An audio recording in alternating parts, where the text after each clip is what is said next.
Alcoholics അനോണിമസിനെ കുറിച്ച് ചർച്ച ചെയ്യുക എന്നുള്ളത് സന്തോഷമുള്ള കാര്യമാണ്. മുമ്പൊക്കെ ആണെങ്കിൽ മദ്യപിച്ച് ലക്കുകെട്ട് രാത്രി പാതിരയ്ക്കും പുലർകാലം വരെയൊക്കെ മദ്യപിച്ചിരുന്ന കാലഘട്ടങ്ങളെ ഓർമ്മിക്കുമ്പോൾ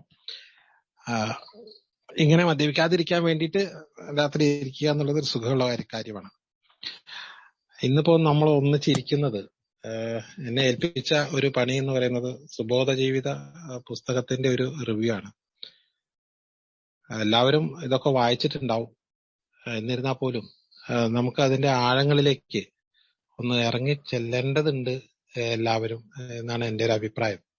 പക്ഷെ ഇങ്ങനെയൊക്കെ ഒരു പരിപാടി ഇല്ലെങ്കിൽ അതൊന്ന് ജസ്റ്റ് ഒന്ന് വായിച്ചു പോവുകയാണ് പലപ്പോഴും പലരും ചെയ്യാറുള്ളത്. അതുകൊണ്ട് മാത്രമായില്ല, അത് നമുക്ക് ഒരുപാട് ഉപകാരം ചെയ്യുന്ന ഒരു പുസ്തകമാണ്. നമ്മുടെ ആൽക്കഹോളിക്സ് അനോണിമസിന്റെ ബിഗ് ബുക്ക് പോലെ തന്നെ, അതുപോലെ തന്നെ 12 പടികളും പാരമ്പര്യങ്ങളും എന്ന പുസ്തകം പോലെ ഈ പുസ്തകവും വളരെ പ്രധാനപ്പെട്ടതാണ് ആൽക്കഹോളിക് ആയിട്ടുള്ള നമ്മളെ സംബന്ധിച്ചിടത്തോളം. തീർച്ചയായിട്ടും മദ്യപിക്കാനുള്ള സാധ്യത എല്ലാവർക്കും ഒരുപോലെയാണുള്ളത്. എനിക്കും നിങ്ങൾക്ക് എല്ലാവർക്കും ഈ ലോകത്ത് മദ്യം ഉപേക്ഷിച്ചിട്ടില്ല. നമ്മളുടെ ചുറ്റുമൊക്കെ മദ്യം ഇപ്പോഴും ഒഴുകുന്നുണ്ട്. അത് ഏറ്റവും കൂടുതൽ ആവശ്യമുള്ള ആൾക്കാരും നമ്മൾ തന്നെയാണ്, അല്ലെങ്കിൽ ആഗ്രഹമുള്ള ആൾക്കാരും നമ്മൾ തന്നെയാണ്, നമ്മളെ പോലുള്ളവരാണ്. അപ്പൊ അതിൻ്റെ അകത്ത് നമ്മൾ അതിൻ്റെ അകത്ത് മാറി നിൽക്കുക എന്ന് പറയുന്ന ഒരു ശരിക്കും പറഞ്ഞാൽ ഒരു അസാധ്യമായ ഒരു പ്രക്രിയയിലൂടെയാണ് നമ്മൾ കടന്നു പോകുന്നത്. ആ പ്രക്രിയ ഏറ്റവും ലളിതമാക്കി തീർക്കുകയും അങ്ങനെ മാറി നിൽക്കുന്നത് ബലം പിടിച്ചുകൊണ്ടല്ല, അല്ലെങ്കിൽ എന്തെങ്കിലും കഷ്ടപ്പെട്ടുകൊണ്ടല്ല, ഏറ്റവും ആസ്വദിക്കുന്ന തരത്തിൽ ആ ഒരു ജീവിതം മുന്നോട്ട് കൊണ്ടുപോകാൻ നമുക്ക് വളരെ ലളിതമായ ചില പരിപാടികളിലൂടെ സാധിക്കും. 31ഓളം കാര്യങ്ങളാണ് ഈ പുസ്തകത്തിൽ പറയുന്നത്. ലൈഫ് ഏറ്റവും സന്തോഷകരമായി പോകാനുള്ള കാര്യങ്ങളാണ് ഇതിൻ്റെ അകത്തോടെ പറയുന്നത്. അതിലൂടെ നമുക്ക് ഓരോ ദിവസവും ഓരോന്നിൽ കൂടെ നമുക്ക് സഞ്ചരിക്കാം. ചിലപ്പോൾ ഒരെണ്ണം തീർന്നോളണമെന്നില്ല. കഴിയുന്നതും ഈ ഒരു പരിപാടി എല്ലാവരും തുടർച്ചയായി കേൾക്കണം, ചർച്ചയിൽ പങ്കെടുക്കണം. അവസാനം ഒരു 10 മിനിറ്റ് നമുക്ക് ചർച്ച ചെയ്യാമെന്നാണ് എനിക്ക് തോന്നുന്നത്. നിങ്ങളുടെ സംശയങ്ങൾക്കും അവ്യക്തതകൾ ഒക്കെ വ്യക്തത വരുത്താനുള്ള ഒരു സമയം നമുക്ക് എടുക്കണം. കാരണം ഇത് ഞാനൊരു ഒറ്റയ്ക്ക് എടുക്കുന്ന ഒരു കേസല്ല, നിങ്ങളുടെ കൂടി പങ്കാളിത്തം ഇതിനകത്ത് ഉണ്ടാവണം നന്നായിട്ട്. ഇത് പുസ്തകം എല്ലാവരുടെയും കയ്യിലുള്ളത് നല്ലതാണ്. ഇല്ലെങ്കിൽ പുസ്തകം ലഭിക്കുമെങ്കിൽ കിട്ടുമെങ്കിൽ എവിടെ നിന്നെങ്കിലും ഒക്കെ വാങ്ങി വെച്ച് പോയി കഴിഞ്ഞാൽ അതൊന്ന് വായിച്ച് വരികയാണെങ്കിൽ നമുക്ക് കുറേ കൂടി നല്ല പോലെ ചർച്ചയിൽ പങ്കെടുക്കാം. അല്ലെങ്കിൽ ഇത് ചർച്ച ചെയ്യുന്ന സമയത്ത് മുന്നിൽ പുസ്തകം ഉണ്ടെങ്കിൽ നമുക്കതും ഫലപ്രദമായിരിക്കും. അതുകൊണ്ട് പുസ്തകം എല്ലാവർക്കും കിട്ടുക എന്നുള്ളത് എളുപ്പമല്ല. ഇപ്പോൾ ചിലപ്പോൾ അങ്ങനെ കിട്ടാൻ സാധ്യത ഉണ്ടെങ്കിൽ അത് വാങ്ങി കയ്യിൽ വെക്കുക. ഏതായാലും നമുക്ക് ചർച്ചയിലേക്ക് കടക്കാം. ഞാനൊരു മദ്യാസക്തൻ, ദൈവാനുഗ്രഹത്താലും ആൽക്കഹോളിക്സ് അനോണിമസ് എന്ന കൂട്ടായ്മയിലായിരിക്കുന്നുണ്ടും ഇന്നത്തെ ദിവസം ഞാൻ മദ്യപിച്ചിട്ടില്ല. എന്റെ പേര് വിജയൻ. ഹായ്. ഞാനിപ്പോ 17 വർഷവും 7 മാസമായിട്ട് മദ്യപിക്കാതിരിക്കുന്നത്. 2004 ജൂലൈ 8-നാണ് ഞാൻ അവസാനം മദ്യപിച്ചത്. ജൂലൈ 9 മുതൽ ഇങ്ങോട്ട് മദ്യപിക്കുന്നില്ല. ഈ മദ്യപിക്കാതിരിക്കാൻ എന്നെ സഹായിച്ചത് ആൽക്കഹോളിക്സ് അനോണിമസ് ആണെന്നുള്ള കാര്യത്തിൽ തർക്കമില്ല. ആൽക്കഹോളിക്സ് അനോണിമസിലെ ഒരുപാട് സാഹിത്യങ്ങളും അതുപോലെ തന്നെ മീറ്റിങ്ങുകളും ഷെയറിങ്ങുകളും എല്ലാം എന്നെ ഏതോ ഒരു തലത്തിലേക്ക് നമ്മളുടെ ചിന്തയെ മാറ്റിമറിച്ചിട്ടുണ്ട്. അതുകൊണ്ടാണ് ഇപ്പോഴും ഇങ്ങനെ സുബോധവാനായിട്ട് നിൽക്കാൻ സാധിക്കുന്നത്. ആ സുബോധാവസ്ഥ കിട്ടിയിട്ടുള്ള കാര്യങ്ങൾ നിങ്ങളോട് പങ്കുവെക്കുക എന്നുള്ളതാണ് ഞാൻ ഉദ്ദേശിക്കുന്നത്. രാവിലെ ലിജോ ആണെന്ന് തോന്നുന്നു എന്നെ വിളിച്ചിരുന്നു. അപ്പൊ ഞങ്ങൾ ചർച്ച ചെയ്തൊരു കാര്യം, ഈ മദ്യാസക്തരായിട്ടുള്ള നമ്മള് മദ്യപിച്ചുകൊണ്ട് നടക്കുന്ന സമയത്ത് നമ്മുടെ ഒരു സ്വഭാവത്തിന്റെ അല്ലെങ്കിൽ നമ്മുടെ ക്യാരക്ടറിന്റെ ഒരു സവിശേഷത കൊണ്ടാണ് നമ്മൾ മദ്യപാനത്തിലേക്ക് പോയിട്ടുള്ളത്. ഒരു പ്രത്യേക ക്യാരക്ടറാണ്. നമ്മൾ ഈ മദ്യപിക്കുന്ന ആൾക്കാരൊക്കെ തന്നെ ഒരു പ്രത്യേക ക്യാരക്ടർ അവരിൽ രൂപപ്പെട്ടിട്ടുണ്ട്. ശരിക്കും പറഞ്ഞാൽ 4 ഘട്ടമായിട്ടാണ് ഒരു മദ്യാസക്തന്റെ ജീവിതം നമുക്ക് ഡിഫൈൻ ചെയ്യാൻ പറ്റുന്നത്. ഒന്നാമത്തെ ഘട്ടം എന്ന് പറഞ്ഞാൽ നമ്മുടെ ചെറുപ്പം, വളരെ ചെറുപ്പം, അതായത് മദ്യപിക്കാത്ത നമ്മുടെ ചെറുപ്പം, സ്കൂളിലൊക്കെ പഠിക്കുന്ന കാലം. അത് കഴിഞ്ഞ് കൗമാരപ്രായമൊക്കെ എത്തിക്കഴിഞ്ഞപ്പോ, കൗമാരപ്രായത്തിന്റെ അവസാന ഭാഗത്ത് യൗവനത്തിലേക്കൊക്കെ തുടങ്ങുന്ന സമയത്താണ് പലപ്പോഴും മദ്യത്തിലേക്കുള്ള ചാഞ്ചാട്ടമൊക്കെ തുടങ്ങിയിട്ടുള്ളത്. അതുവരെയുള്ള ഘട്ടം, ആദ്യമായിട്ട് മദ്യപിക്കുന്ന ദിവസം വരെയുള്ള ഒരു ഘട്ടം. അത് കഴിഞ്ഞ് മദ്യപാനം തുടങ്ങിയിട്ടുള്ള, രസകരമായി ആസ്വദിച്ച് എല്ലാ പരിപാടികൾക്കും മദ്യത്തിന്റെ ആകമ്പടിയോടുകൂടി എന്റർടൈൻ ചെയ്തിട്ടുള്ള ഒരു ഘട്ടം. അതാണ് രണ്ടാമത്തെ ഘട്ടം. മൂന്നാമത്തെ ഘട്ടം എന്ന് പറയുന്നത് മദ്യാസക്തനായ ഒരു ഘട്ടം. എന്ന് വെച്ചാൽ ഇത് ഇല്ലാതെ പറ്റില്ല എന്ന് പറയുന്ന ഒരു ഘട്ടം, മൂന്നാമത്തെ ഘട്ടം. നാലാമത്തെ ഘട്ടം എന്ന് പറയുന്നത് മദ്യത്തിൽ നിന്ന് മാറി നിന്നിട്ടുള്ള ഈ ഘട്ടം. അപ്പൊ ഇതില് എങ്ങനെയാണ് നമ്മൾ ഈ രണ്ടാമത്തെ ഘട്ടത്തിൽ നിന്ന്, അതായത് ആസ്വദിച്ച് കഴിച്ചിരുന്നിടത്ത് നിന്ന് നമ്മൾ മൂന്നാമത്തെ ഘട്ടമായ രോഗാവസ്ഥയിലെ ഘട്ടത്തിലേക്ക് പോയതിന്റെ ഒരു പ്രധാന ഘടകങ്ങൾ എന്തൊക്കെയാണെന്നുള്ളതൊക്കെ ഒന്ന് പരിശോധിക്കുമ്പോൾ നമുക്ക് മനസ്സിലാവുന്നത്, നമ്മളുടെ ചെറുപ്പം മുതലേ നമ്മളുടെ പെരുമാറ്റവും നമ്മളുടെ സ്വഭാവവും ശീലങ്ങളും ഒക്കെ ഒരു പ്രത്യേക തരത്തിലായിരുന്നു. അത് മദ്യവുമായി ബന്ധപ്പെട്ട ഒരു ഘട്ടം സ്ഥലത്തെത്തുമ്പോൾ നമ്മൾ മദ്യപിച്ചു പോകുന്ന ഒരു രീതിയായിരുന്നു ഉണ്ടായിരുന്നത്. അങ്ങനെ വരാനുള്ള ഒരു കാരണം ഹെറിഡിറ്റിയാണ്, പാരമ്പര്യമാണ്. പാരമ്പര്യവും അതുപോലെ തന്നെ നമ്മൾ വളർന്നു വന്ന സാഹചര്യങ്ങള്, ചുറ്റുപാടുകള്, നമ്മുടെ എന്താ പറയാ സാഹചര്യങ്ങള്, എൻവയറമെന്റ്, അതുപോലെ തന്നെ പാരമ്പര്യവും, ഈ 2 ഘടകവും കൊണ്ടാണ് നമ്മൾ ഒരു സ്വഭാവ രൂപീകരണം നടത്തിയിട്ടുള്ളത്. പക്ഷെ നമ്മുടെ വീട്ടിൽ ഒക്കെ മദ്യപിക്കുന്ന ആൾക്കാരുണ്ടായിരുന്നു, രസകരമായി മദ്യപിക്കുന്ന ഒരുപാട് കാഴ്ചകൾ കണ്ടിട്ടുണ്ട്. അവരുടെ കൂടെ കൂടിയിട്ടൊക്കെ നമ്മളും അങ്ങനത്തെ ഒരു സ്വഭാവത്തിലേക്ക്, മെല്ലെ ക്യാരക്ടറിലേക്ക് അങ്ങനെ മാറിയിട്ടുണ്ട്. അങ്ങനെ മാറിക്കഴിഞ്ഞു നോക്കുമ്പോ എല്ലാവരും മദ്യപിക്കുന്ന പോലെ മദ്യപിക്കാൻ പറ്റില്ല, നമുക്കൊന്ന് തിരിച്ചറിഞ്ഞ് നമ്മളൊരു ഈ ആൽക്കഹോളിസം അനോണിമസ് വന്നപ്പോഴാണ് നമ്മളതൊരു രോഗിയാണ് എന്നുള്ള ഒരു തിരിച്ചറിവ് വന്നപ്പോഴാണ് നമ്മൾ ആൽക്കഹോളിസം അനോണിമസിൽ എത്തിയതും, അല്ലെങ്കിൽ ആൽക്കഹോളിസം അനോണിമസ് എത്തിയ പിന്നെയാണ് രോഗിയാണെന്നുള്ള തിരിച്ചറിവ് വന്നത്. അങ്ങനെ രോഗിയായതുകൊണ്ട് മാത്രമല്ല, രോഗിയാവാത്ത ആൾക്കാരും ഒക്കെ തന്നെ ഈ മദ്യപിക്കുന്നുണ്ട്. രോഗികളല്ലാത്ത ആൾക്കാരൊക്കെ മദ്യപിക്കുന്നുണ്ട്. അത് അങ്ങനെ വരാൻ കാരണം അവരുടെ ഒരു സ്വഭാവ വൈചിത്ര്യമാണ്. നേരത്തെ പറഞ്ഞ പോലെ പാരമ്പര്യമായിട്ടോ അല്ലെങ്കിൽ സാമീപ്യം കൊണ്ടോ സഹവർത്തിത്വം കൊണ്ടോ ചുറ്റുപാടുകൾക്ക് അല്ലെങ്കിൽ സാഹചര്യങ്ങൾ കൊണ്ടൊക്കെ മദ്യപിച്ചു പോയ ആൾക്കാരാണ്. അപ്പോ നമ്മൾ മദ്യപാനം കൊണ്ട് മാറ്റിവെച്ച് കഴിഞ്ഞപ്പോ നമുക്ക് മദ്യപിച്ച കാലത്ത് ഉണ്ടാക്കിയിട്ടുള്ള ഒരുപാട് ദുരന്തങ്ങളൊന്നും നമ്മളിപ്പോ ചെയ്യുന്നില്ല, പ്രശ്നങ്ങളൊന്നും നമ്മൾ ഉണ്ടാക്കുന്നില്ല. എന്നിരുന്നാൽ പോലും മദ്യപിച്ചിട്ടുണ്ടാക്കിയിട്ടുള്ള പ്രശ്നങ്ങളെ നമ്മൾ ഉണ്ടാക്കാത്തുള്ളൂ. മദ്യപിക്കാൻ തുടങ്ങുന്നതിന് മുമ്പ് നമ്മളിൽ രൂപപ്പെട്ട നമ്മളുടെ ചില ബാഡ് ഹാബിറ്റ്സുകൾ, ചില മോശം ശീലങ്ങളും പെരുമാറ്റ രീതികളും ഒക്കെ അത് ഇപ്പോഴും നമ്മളിൽ തന്നെ നിലനിൽക്കുന്നുണ്ട്. അതുകൊണ്ടാണ് നമ്മൾ പ്യൂരിഫൈ ചെയ്തെടുക്കണമെങ്കിൽ നമുക്ക് ഒരുപാട് പ്രക്രിയയിലൂടെ കടന്നു പോകേണ്ടതുണ്ട്. നമ്മൾ കള്ളു കുടിച്ചിട്ടുണ്ടാക്കിയിട്ടുള്ള അസ്വസ്ഥതകളൊക്കെ നമ്മൾ കള്ളുകൂടി നിർത്തിയപ്പോൾ അങ്ങ് പോയി. അത് പിന്നെ നമ്മൾ കള്ളു കുടിക്കാത്തപ്പോൾ നമ്മളതൊന്നും ചെയ്യുന്നില്ല. പക്ഷേ അതിലേക്ക് നയിച്ചിട്ടുള്ള നമ്മളുടെ കുറെ പെരുമാറ്റ പ്രശ്നങ്ങളുണ്ട്, നമ്മളുടെ ചില കാഴ്ചപ്പാടുകളുണ്ട്, നമ്മളുടെ മനോഭാവങ്ങളുണ്ട്, നമ്മളുടെ ശീലങ്ങളുണ്ട്. ആ ശീലങ്ങളൊക്കെ അതിപ്പോഴും നിലനിൽക്കുന്നുണ്ട്. ആ സംഗതികളെയും കൂടി മാറ്റിയെടുക്കണമെന്ന് ആൽക്കഹോളിസം അനോണിമസ് പറയുന്നുണ്ട്. അതുകൊണ്ടാണ് ശരിക്കും പടികൾ 12 പറഞ്ഞിട്ടുള്ളത്. അത് കള്ളു കുടിച്ച കാലത്തുള്ള പ്രശ്നങ്ങൾ ഒഴിവാക്കാനല്ല പടികളുള്ളത്, മറിച്ച് കള്ളുകുടിയിലേക്ക് നയിച്ചിട്ടുള്ള പ്രശ്നങ്ങളെ മാറ്റിയെടുക്കാനാണ് പറഞ്ഞിട്ടുള്ളത്. അപ്പൊ ഇതൊക്കെ മാറ്റിയെടുക്കണമെങ്കിൽ നമുക്ക് വേണ്ടത് സ്വതന്ത്രമായി ചിന്തിക്കാനുള്ള ഒരു മനസ്സാണ്.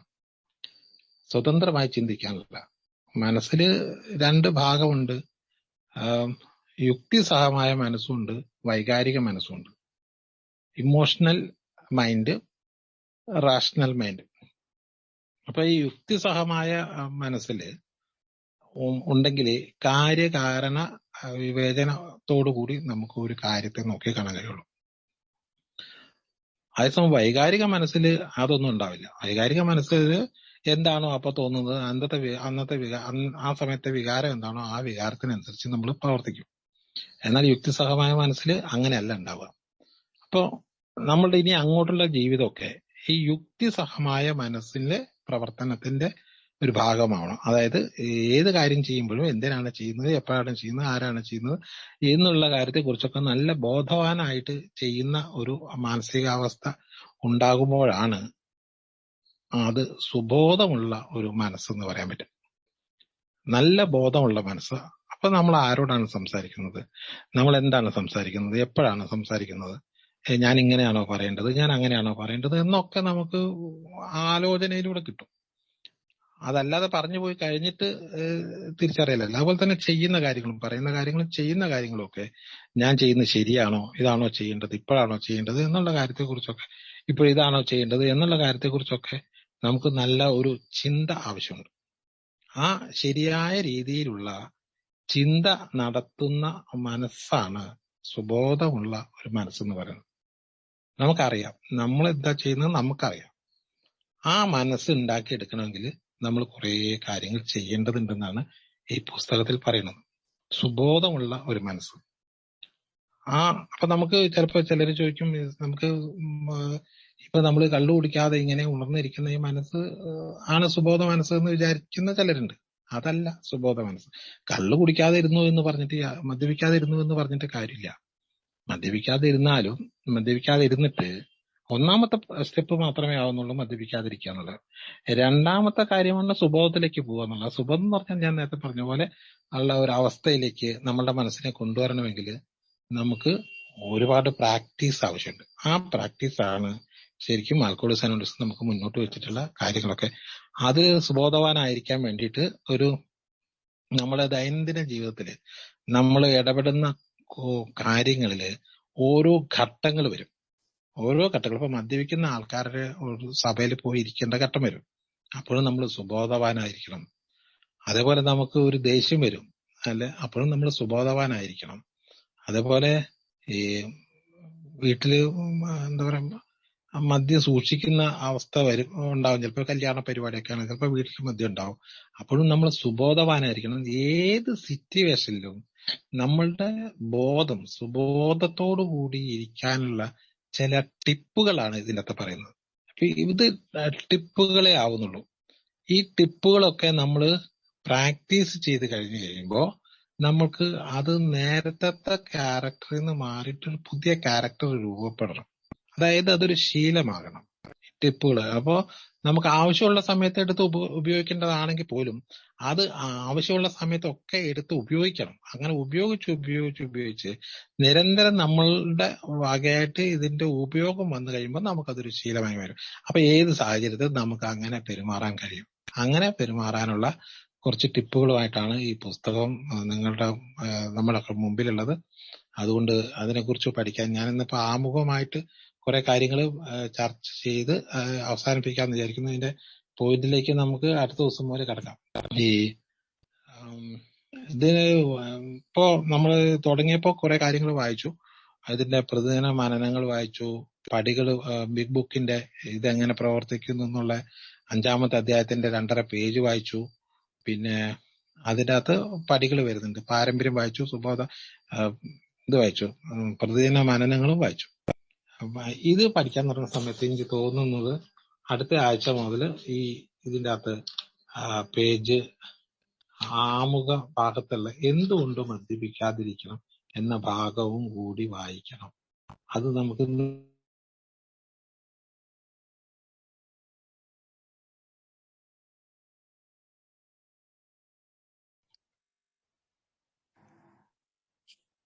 പക്ഷെ കേൾക്കുന്നില്ല.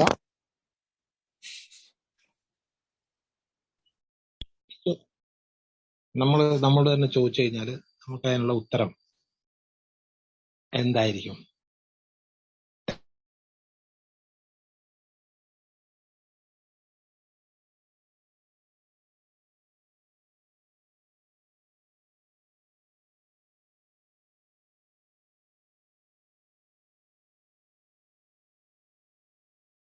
ഉണ്ടാവില്ല.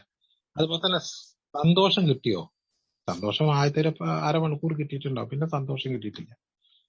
അതുപോലെ തന്നെ നമ്മുടെ പ്രശ്നങ്ങൾ വന്നു കഴിഞ്ഞാലാണ് ചിലപ്പോൾ കുടിക്കുക, മനസമാധാനം ഇല്ലാണ്ടാവുമ്പോഴാണ് കുടിക്കുക എന്നുള്ള കാര്യങ്ങളൊക്കെ ആയിരിക്കും എല്ലാവരും പറയാം. ആ പറയുന്ന കാര്യങ്ങളൊന്നും നമുക്ക് കിട്ടിയോന്ന് ചോദിച്ചാൽ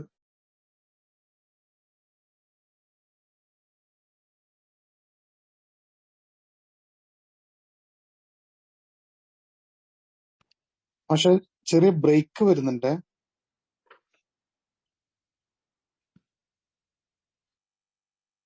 കുടിക്കാതിരിക്കുന്നു. ഇപ്പൊ ഒരുപക്ഷെ നമ്മളോട് ഈ എയിൽ വരുന്നതിന് മുമ്പ് ഒരുപാട് ആൾക്കാര് നമ്മുടെ കുടി മോശമാണെന്ന് തിരിച്ചറിഞ്ഞിട്ടുണ്ട്.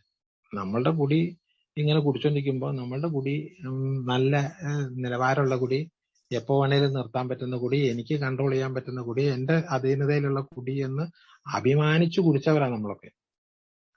എനിക്ക് എപ്പോ വേണേലും നിർത്താൻ പറ്റും, എല്ലാം മറ്റുള്ളവരെ പോലെ അല്ല എന്റെ കുടി, ഞാൻ അങ്ങനെ അധികം കുടിക്കാറില്ല, ഞാൻ കച്ചറ ഉണ്ടാക്കാറില്ല, ഞാൻ പൈസ അധികം ചെലവാക്കാറില്ല, ഞാൻ എന്റെ കാര്യം വിട്ട് കളിക്കാറില്ല എന്നൊക്കെ നമ്മൾ അഭിമാനത്തോടു കൂടി നമ്മളുടെ കുടിയെ ന്യായീകരിച്ചു വരാം. പക്ഷെ നമ്മുടെ കുടി നമ്മൾ അങ്ങനെ ന്യായീകരിക്കുമ്പോഴും നമ്മളുടെ ചുറ്റുവട്ടത്തുള്ള ഒരുപാട് ആൾക്കാർ നമ്മളുടെ കുടിയെ കുറിച്ച് മോശം അഭിപ്രായം പറഞ്ഞിട്ടുണ്ട്. അങ്ങനെ പറഞ്ഞുള്ളവരോടൊക്കെ നമ്മൾ എതിർത്തിട്ടുമുണ്ട്, നമ്മൾ അവരോട് തർക്കിച്ചിട്ടുണ്ട്, നമ്മൾ ചൂടായിട്ടുമുണ്ട്.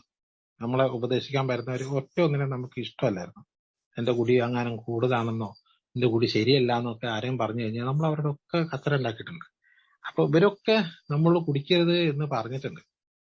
എത്രയോ ഏല് വന്നപ്പോഴല്ല ആദ്യമായിട്ട് പറഞ്ഞിട്ടുള്ളത്, എത്രയോ മുമ്പ് പറഞ്ഞിട്ടുണ്ട്. അങ്ങനെ ഇവരൊക്കെ പറഞ്ഞെങ്കിലും നമുക്കത് മനസ്സിലായില്ല. നമുക്ക് ഇത് മനസ്സിലാവണല്ലോ എന്തിനാ നമ്മൾ കുടിക്കാണ്ടിരിക്കുന്നത്. നമ്മൾ കുടിക്കാതിരുന്നു കഴിഞ്ഞാൽ ഉണ്ടാവുന്ന നഷ്ടത്തെക്കുറിച്ച് നമുക്ക് വളരെ കൃത്യമായിട്ട് അറിയാം. നമ്മൾ കുടിക്കാതിരുന്നു കഴിഞ്ഞാൽ നമ്മുടെ ഫ്രണ്ട്ഷിപ്പ് നഷ്ടപ്പെടും, നമ്മളുടെ പൈസ തിരിമറി നഷ്ടപ്പെടും, നമ്മളുടെ ഉത്സാഹം പോവും, നമുക്കൊന്നിനും ഒരു താല്പര്യം ഉണ്ടാവില്ല, ഉണ്ടാവില്ല.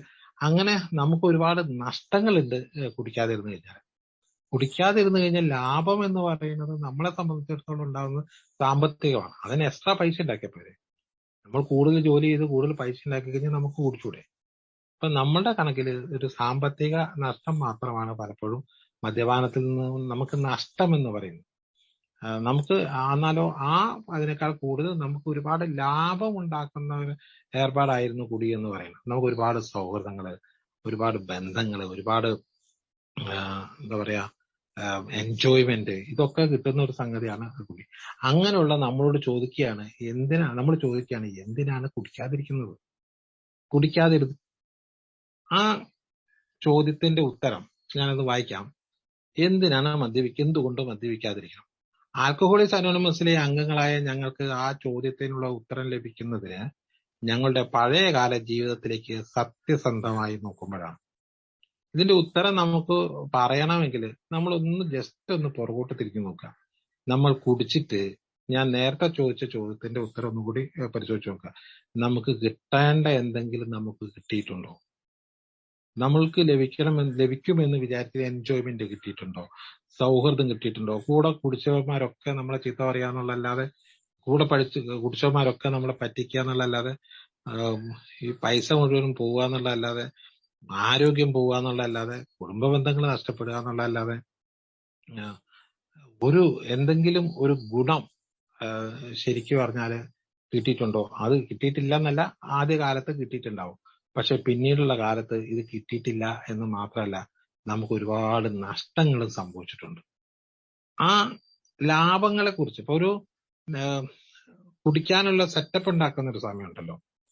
കുപ്പി വാങ്ങിച്ചോണ്ട് വന്ന്, ടച്ചിങ്സ് ഒക്കെ വാങ്ങിച്ചോണ്ട് വന്ന് വെച്ചിട്ട് വട്ടത്തിലിരുന്ന് കുടിക്കാനുള്ള ആ ഒരു സെറ്റപ്പ് നടക്കുന്ന സമയത്ത് അവിടുത്തെ ഒരു ഡിസ്കഷൻ എന്ന് പറയുന്നത് മിക്കവാറും ഇതിനു മുമ്പ് കുടിച്ച കുടിയിലെ നല്ല വശങ്ങളെ കുറിച്ച് മാത്രമായിരിക്കും. മുമ്പ് കുടിച്ച ഏറ്റവും നല്ല രസകരമായ കുറെ സംഭവങ്ങളെ കുറിച്ചായിരിക്കും ചർച്ച നടക്കുക. അങ്ങനെ രസകരമായ സംഭവങ്ങളെ കുറിച്ച് ചർച്ച നടത്തുമ്പോൾ നമുക്ക് വീണ്ടും ഇത് കുടിക്കാനുള്ള ഭയങ്കരമായ ഒരു അറ്റാച്ച്മെന്റ് അങ്ങോട്ട് വരും. അപ്പൊ നമ്മൾ അതിന്റെ ഒരു ഭാഗം മാത്രമേ, അതായത് അതിന്റെ പോസിറ്റീവ്, ആ സമയത്തുള്ള അതിന്റെ പോസിറ്റീവ്. എന്നാൽ നമ്മളിപ്പോ സംബന്ധിച്ച് പറഞ്ഞാൽ അത് നമ്മളെ ആ കാലത്തുള്ള ഒരു നെഗറ്റീവാണ് നമ്മളത് കണ്ടുകൊണ്ടിരുന്നത്. അന്ന് അതിന്റെ പോസിറ്റീവ് മാത്രം എടുത്ത് ഇങ്ങനെ ചർച്ച ചെയ്യാം. പക്ഷെ ഇപ്പോ നമ്മള് പുറകോട്ട് തിരിഞ്ഞ് നോക്കേണ്ടത് അത് ആ പഴയ കാലത്തെ കുടിയുടെ ഒരു തീവ്രമായ അല്ലെങ്കിൽ അതിന് ഏറ്റവും മോശപ്പെട്ട അവസ്ഥയെക്കുറിച്ച് നമ്മൾ വളരെ സൂക്ഷ്മമായിട്ട് പുറകോട്ട് തിരിഞ്ഞ് വിലയിരുത്തി നോക്കുമ്പോഴാണ് മനസ്സിലാവുക നമുക്ക് കുടിക്കാതിരിക്കുന്നു, കുടി നിർത്തേണ്ടതാണ് എന്നുള്ള ഒരു തിരിച്ചറിവുണ്ടാവുക. നമ്മുടെ പഴയകാല ജീവിതത്തിലേക്ക് സത്യസന്ധമായി തിരിഞ്ഞു നോക്കണമെന്നാണ്. ഒരു സത്യസന്ധം മീൻസ് ഒരു ഇത് വെച്ചിട്ടല്ല, എന്തെങ്കിലും ഒരു എന്തെങ്കിലും ഒന്നിന്റെ അടിസ്ഥാനത്തിലല്ല, മറിച്ച് സ്വതന്ത്രമായിട്ട് ചിന്തിച്ച് നോക്കുമ്പോഴാണ് നമുക്ക് മനസ്സിലാവുക കുടി നിർത്തണോ വേണ്ടതെന്നുള്ളത്. അങ്ങനെ നോക്കിക്കഴിഞ്ഞാൽ നമുക്കൊക്കെ മനസ്സിലാവും എന്നോ കുടി നിർത്തേണ്ടതായിരുന്നു എന്നുള്ള വിവരമൊക്കെ. ഏത് അളവിലുള്ള മദ്യപാനവും ഒരു മദ്യാസക്ത രോഗിയെ ഗുരുതരമായ പ്രശ്നങ്ങളിലേക്ക് നയിക്കുന്നുവെന്ന് ഞങ്ങളുടെ അനുഭവം വ്യക്തമായി തെളിയിക്കുന്നു. നമ്മളെ സംബന്ധിച്ചിടത്തോളം നമുക്കറിയാം, ഏതളവിലുള്ള മദ്യപാനവും മദ്യപാസക്ത രോഗിയെ ഗുരുതരമായ പ്രശ്നങ്ങളിലേക്ക് നയിക്കും. ഏതളവിലുള്ള മദ്യപാനം എന്ന് പറഞ്ഞാല് നമ്മളെ സംബന്ധിച്ചിടത്തോളം ഒരു പെഗ് കുടിക്കണം എന്ന് വിചാരിച്ചിട്ടാണ് നമ്മളൊരു ബാർ കയറുക, അല്ലെങ്കിൽ ഒരു കുപ്പി വാങ്ങുക, അല്ലെങ്കിൽ ആ 1.5 പെഗ്, അല്ലെങ്കിൽ 90, അല്ലെങ്കിൽ 120 കഴിക്കണം എന്ന് വിചാരിച്ചിട്ടാണ് പലപ്പോഴും കയറിയിട്ടുണ്ടാവുക. പക്ഷെ കയറി കഴിഞ്ഞു കഴിഞ്ഞാൽ, ഒന്നാമത്തെ പെഗ് കഴിച്ചു കഴിഞ്ഞാൽ പിന്നെ നമ്മൾ അതിന്റെ കാഞ്ചി വലിക്കുകയായി. അതിന്റെ കാഞ്ചി വലിച്ചാൽ നമ്മൾ 4, 5, 6, 7, 8 എത്രയാണോ നമ്മുടെ ആ ഒരു ടാർജറ്റ്, ആ ടാർജറ്റിൽ എത്തിയാണ് ചിലപ്പോൾ നമ്മൾ നിൽക്കുക. അപ്പോ ഏത് അളവിലുള്ള മദ്യപാനമായാലും മദ്യാസക്ത രോഗിയെ അതിന്റെ പ്രശ്നങ്ങളിലേക്ക് നയിക്കുന്നുവെന്ന് അത് നമുക്ക് വേറെ ആരും പറഞ്ഞു തരേണ്ട കാര്യമില്ല. നമുക്ക് നമ്മുടെ പഴയ കാലത്തേക്ക് തിരിഞ്ഞു നോക്കിയാൽ മതി. അമേരിക്കൻ മെഡിക്കൽ അസോസിയേഷന്റെ വാക്കുകളിൽ പറയുന്നത് മദ്യം ആസക്തി രോഗം ഉളവാക്കുന്നു. ആസക്തി ഉണ്ടാക്കുന്ന ഒരു സാധനമാണ് മദ്യം. പല സാധനങ്ങളും നമുക്ക് ആസക്തി ഉണ്ട്. ചിലർക്ക് പണത്തിന്റെ ആസക്തി, ചിലർക്ക് എന്താ പറയാ മയക്കുമരുന്നുകളുടെ ആസക്തി, ലൈംഗിക ആസക്തി എന്ന് പറയുന്ന ഒരുപാട് ആസക്തികളുണ്ട്. അതേപോലെ അതായത് ആസക്തി എന്ന് പറഞ്ഞാൽ അഡിക്ഷൻ എന്ന് പറഞ്ഞാൽ എല്ലാവർക്കും അറിയാവുന്ന കാര്യമാണ്, ഞാൻ വിശദീകരിക്കേണ്ടതില്ല. ഒരിക്കലും ഉപയോഗിച്ച് കഴിഞ്ഞാൽ പിന്നെയും വേണം എന്നുള്ള ഒരു തോന്നല് എവിടെ നിന്നാണെന്നറിയില്ല, ഒരു കൊതി നമ്മുടെ ഉള്ളിന്റെ ഉള്ളിൽ നിന്ന് എവിടെ നിന്നോ ഒരു കൊതി ഇങ്ങോട്ട് വരികയാണ്. വീണ്ടും ഇനിയും വേണം എന്നുള്ളൊരു തോന്നല് ഉണ്ടാക്കുന്ന ആ തോന്നലാണ് ഈ ആസക്തി എന്ന് പറയുന്നത്. അപ്പൊ ആ മദ്യം അങ്ങനത്തെ രോഗം ഉണ്ടാക്കുന്നുണ്ട്. കൂടാതെ അങ്ങനെ ഈ മദ്യാസക്തിയുടെ പ്രത്യേകത അതിന് ചിന്തയെയും ന്യായ വിവേചന ശക്തിയെയും സ്വാധീനിക്കാൻ കഴിയും. ശരിക്കും നല്ല ചിന്തയും നല്ല ബ്രെയിനും നല്ല ചിന്തയും നല്ല കാഴ്ചപ്പാടും ഒക്കെ ഉള്ള ഒരു സാധാരണ മനുഷ്യരാണ് നമ്മൾ. ശരി ഏത് തെറ്റേത്, ന്യായമേത് അന്യായമേത്, നീതി ഏത് അനീതി ഏത്, ധർമ്മമേത് അധർമ്മമേത് എന്ന് തുടങ്ങിയിട്ടുള്ള എല്ലാത്തിന്റെയും വിവേചന നടത്താനുള്ള ഒരു കഴിവ് നമുക്കുണ്ടല്ലോ. അത് ഉള്ളത് കൊണ്ടാണ് നമുക്ക് ചില കാര്യങ്ങളൊക്കെ നമ്മൾ ശരിയായ ട്രാക്കിൽ ചെയ്യാൻ പറ്റുന്നത്. പക്ഷെ ഈ ഒരു സംഗതികളെ മുഴുവനും സ്വാധീനിക്കാൻ പറ്റുന്ന ഒരു സാധനമാണ് മദ്യാസക്തന് മദ്യം കൊണ്ട് സംഭവിക്കുന്നത്. അതിന് ചിന്തയെയും ന്യായ വിവേചന ശക്തിയെയും സ്വാധീനിക്കാൻ കഴിയും. ഈ പറഞ്ഞ എല്ലാത്തിനെയും, നല്ലത് ചീത്തത്, ശരി തെറ്റ്, ന്യായം അന്യായം, ധർമ്മം അധർമ്മം, നീതി അനീതി എന്ന് പറയുന്ന അതിനെ വിവേചിച്ചറിയാനുള്ള ആ ശക്തിയെ സ്വാധീനിക്കാൻ ഈ മദ്യത്തിന് കഴിയുന്നുണ്ട്. അപ്പോ അതുകൊണ്ടാണ് ഒരു സുബോധത്തിൽ നിൽക്കുന്ന ഒരു മനുഷ്യനാണെങ്കിൽ ഈ പറഞ്ഞ കാര്യങ്ങളൊക്കെ വിവേചിച്ചിട്ട് ചിന്തിച്ചിട്ട് അതിന് ശരിയായ തീരുമാനം എടുക്കാൻ കഴിയും, സുബോധമുള്ള ഒരു മനസ്സിന്. പക്ഷെ മദ്യം അകത്ത് ചെന്ന ഒരാൾക്ക് ഇതിന്റെ അകത്ത് ശരിയായ തീരുമാനം എടുക്കാൻ കഴിയില്ല. ആ മദ്യത്തിന് നമ്മുടെ ഈ ചിന്തയെ സ്വാധീനിക്കാൻ കഴിയുന്നുള്ളതുകൊണ്ടാണ്. ഒരു കവിൾ മദ്യം തന്നെ മദ്യാസക്ത രോഗിയുടെ ചിന്തയെ മാറ്റിമറിക്കുകയും വീണ്ടും മദ്യപിക്കാനുള്ള തോന്നൽ അയാളിൽ ഉണ്ടാക്കുകയും ചെയ്യും. ഒരൊറ്റ കവിൾ മദ്യം തന്നെ അയാളുടെ മദ്യാസക്ത രോഗിയുടെ ചിന്തയെ മാറ്റിമറിക്കും. ആദ്യത്തെ ഒരു പെഗ്ഗിന് മുമ്പ് മാത്രമാണ് നമ്മുടെ ചിന്ത ശരിയായ രീതിയിൽ ഉണ്ടാവുക. ഒറ്റ പെഗ് ചെന്ന് കഴിഞ്ഞു കഴിഞ്ഞാൽ പിന്നെ നമ്മളുടെ ചിന്ത ഈ മദ്യത്തിന് അനുകൂലമായിട്ടുള്ള ചിന്ത ഉണ്ടാവുക. അതുകൊണ്ട് വീണ്ടും വീണ്ടും മദ്യപിക്കാനുള്ള തോന്നൽ ഉണ്ടാക്കുകയും ചെയ്യും. തന്റെ രോഗത്തെ പൂർണ്ണമായി നിയന്ത്രിക്കാൻ മദ്യാസക്ത രോഗിക്ക് പഠിച്ചെടുക്കാം. ഈ രോഗം പലതരം രോഗമുണ്ട്. അതുപോലെ ഒരു രോഗമാണ് മദ്യാസക്ത രോഗം. പക്ഷെ ഇതിന് പ്രോപ്പർ ആയിട്ടുള്ള ഒരു ചികിത്സയില്ല. നമുക്കറിയാം, ഇത് ഡയഗ്നോസ് ചെയ്യാനും പറ്റിയല്ല. ലബോറട്ടറിയിലോ ECGയിലോ മെഡിക്കൽ ടെസ്റ്റ് കൊണ്ടോ സ്കാനിങ് കൊണ്ടോ ഒന്നും പരിശോധിച്ച് കണ്ടെത്താൻ കഴിയാത്ത ഒരു രോഗമാണല്ലോ ഇത്.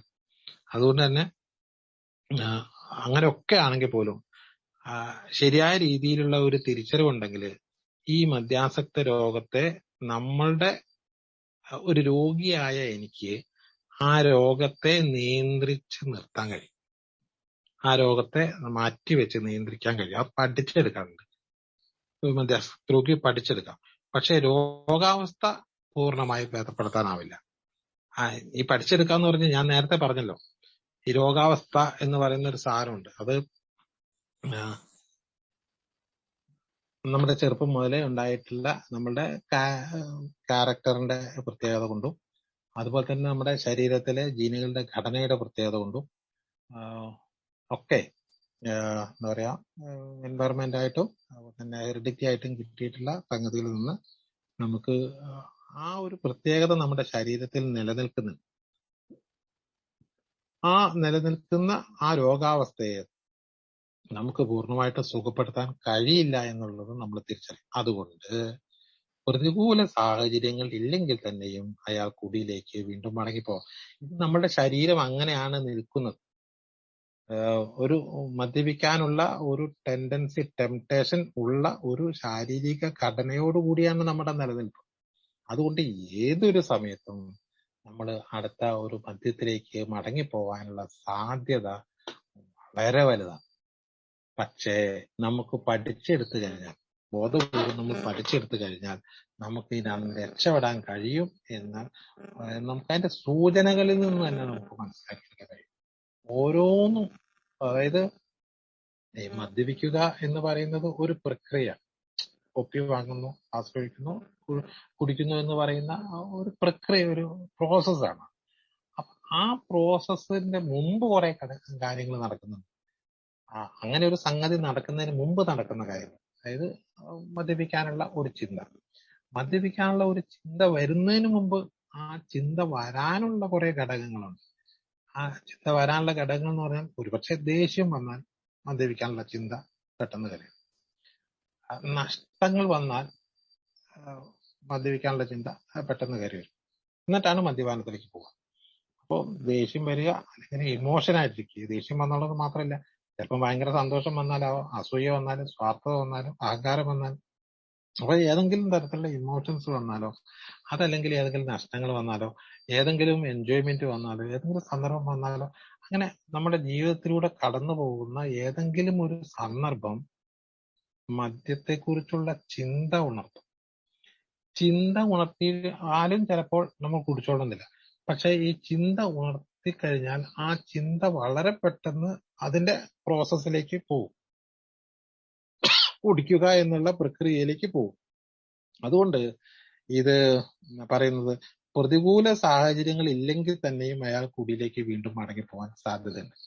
ഒരു പ്രതികൂല, അപ്പൊ എന്തിനാണ് കുടിച്ചതെന്ന് ചോദിച്ചു കഴിഞ്ഞാൽ കുടിച്ചതിന് പ്രത്യേകിച്ച് മറുപടി ഒന്നും ഉണ്ടാവില്ല.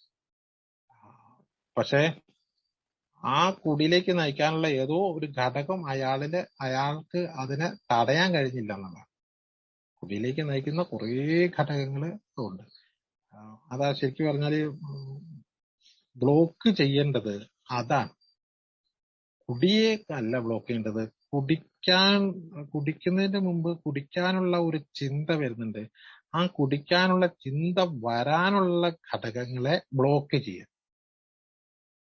അങ്ങനെ ഒരു ചിന്തയെ വരാൻ പാടില്ലാത്ത രീതിയിൽ ബ്ലോക്ക് ചെയ്യാനുള്ള ഒരു ശ്രമം നടത്തിയിട്ടില്ല എങ്കിൽ, നമ്മൾ അതിനെ വെറുതെ വിടുകയാണ് എങ്കിൽ, അതായത് ശരിക്കും പറഞ്ഞാല് ഇപ്പോ നമ്മളാണെങ്കിൽ പോലും ഈ ആൽക്കഹോളിക്സ് അനോണിമസിന്റെ മീറ്റിംഗിൽ നമ്മൾ നിരന്തരം വരാതിരിക്കുന്നു എന്ന് കരുതുക.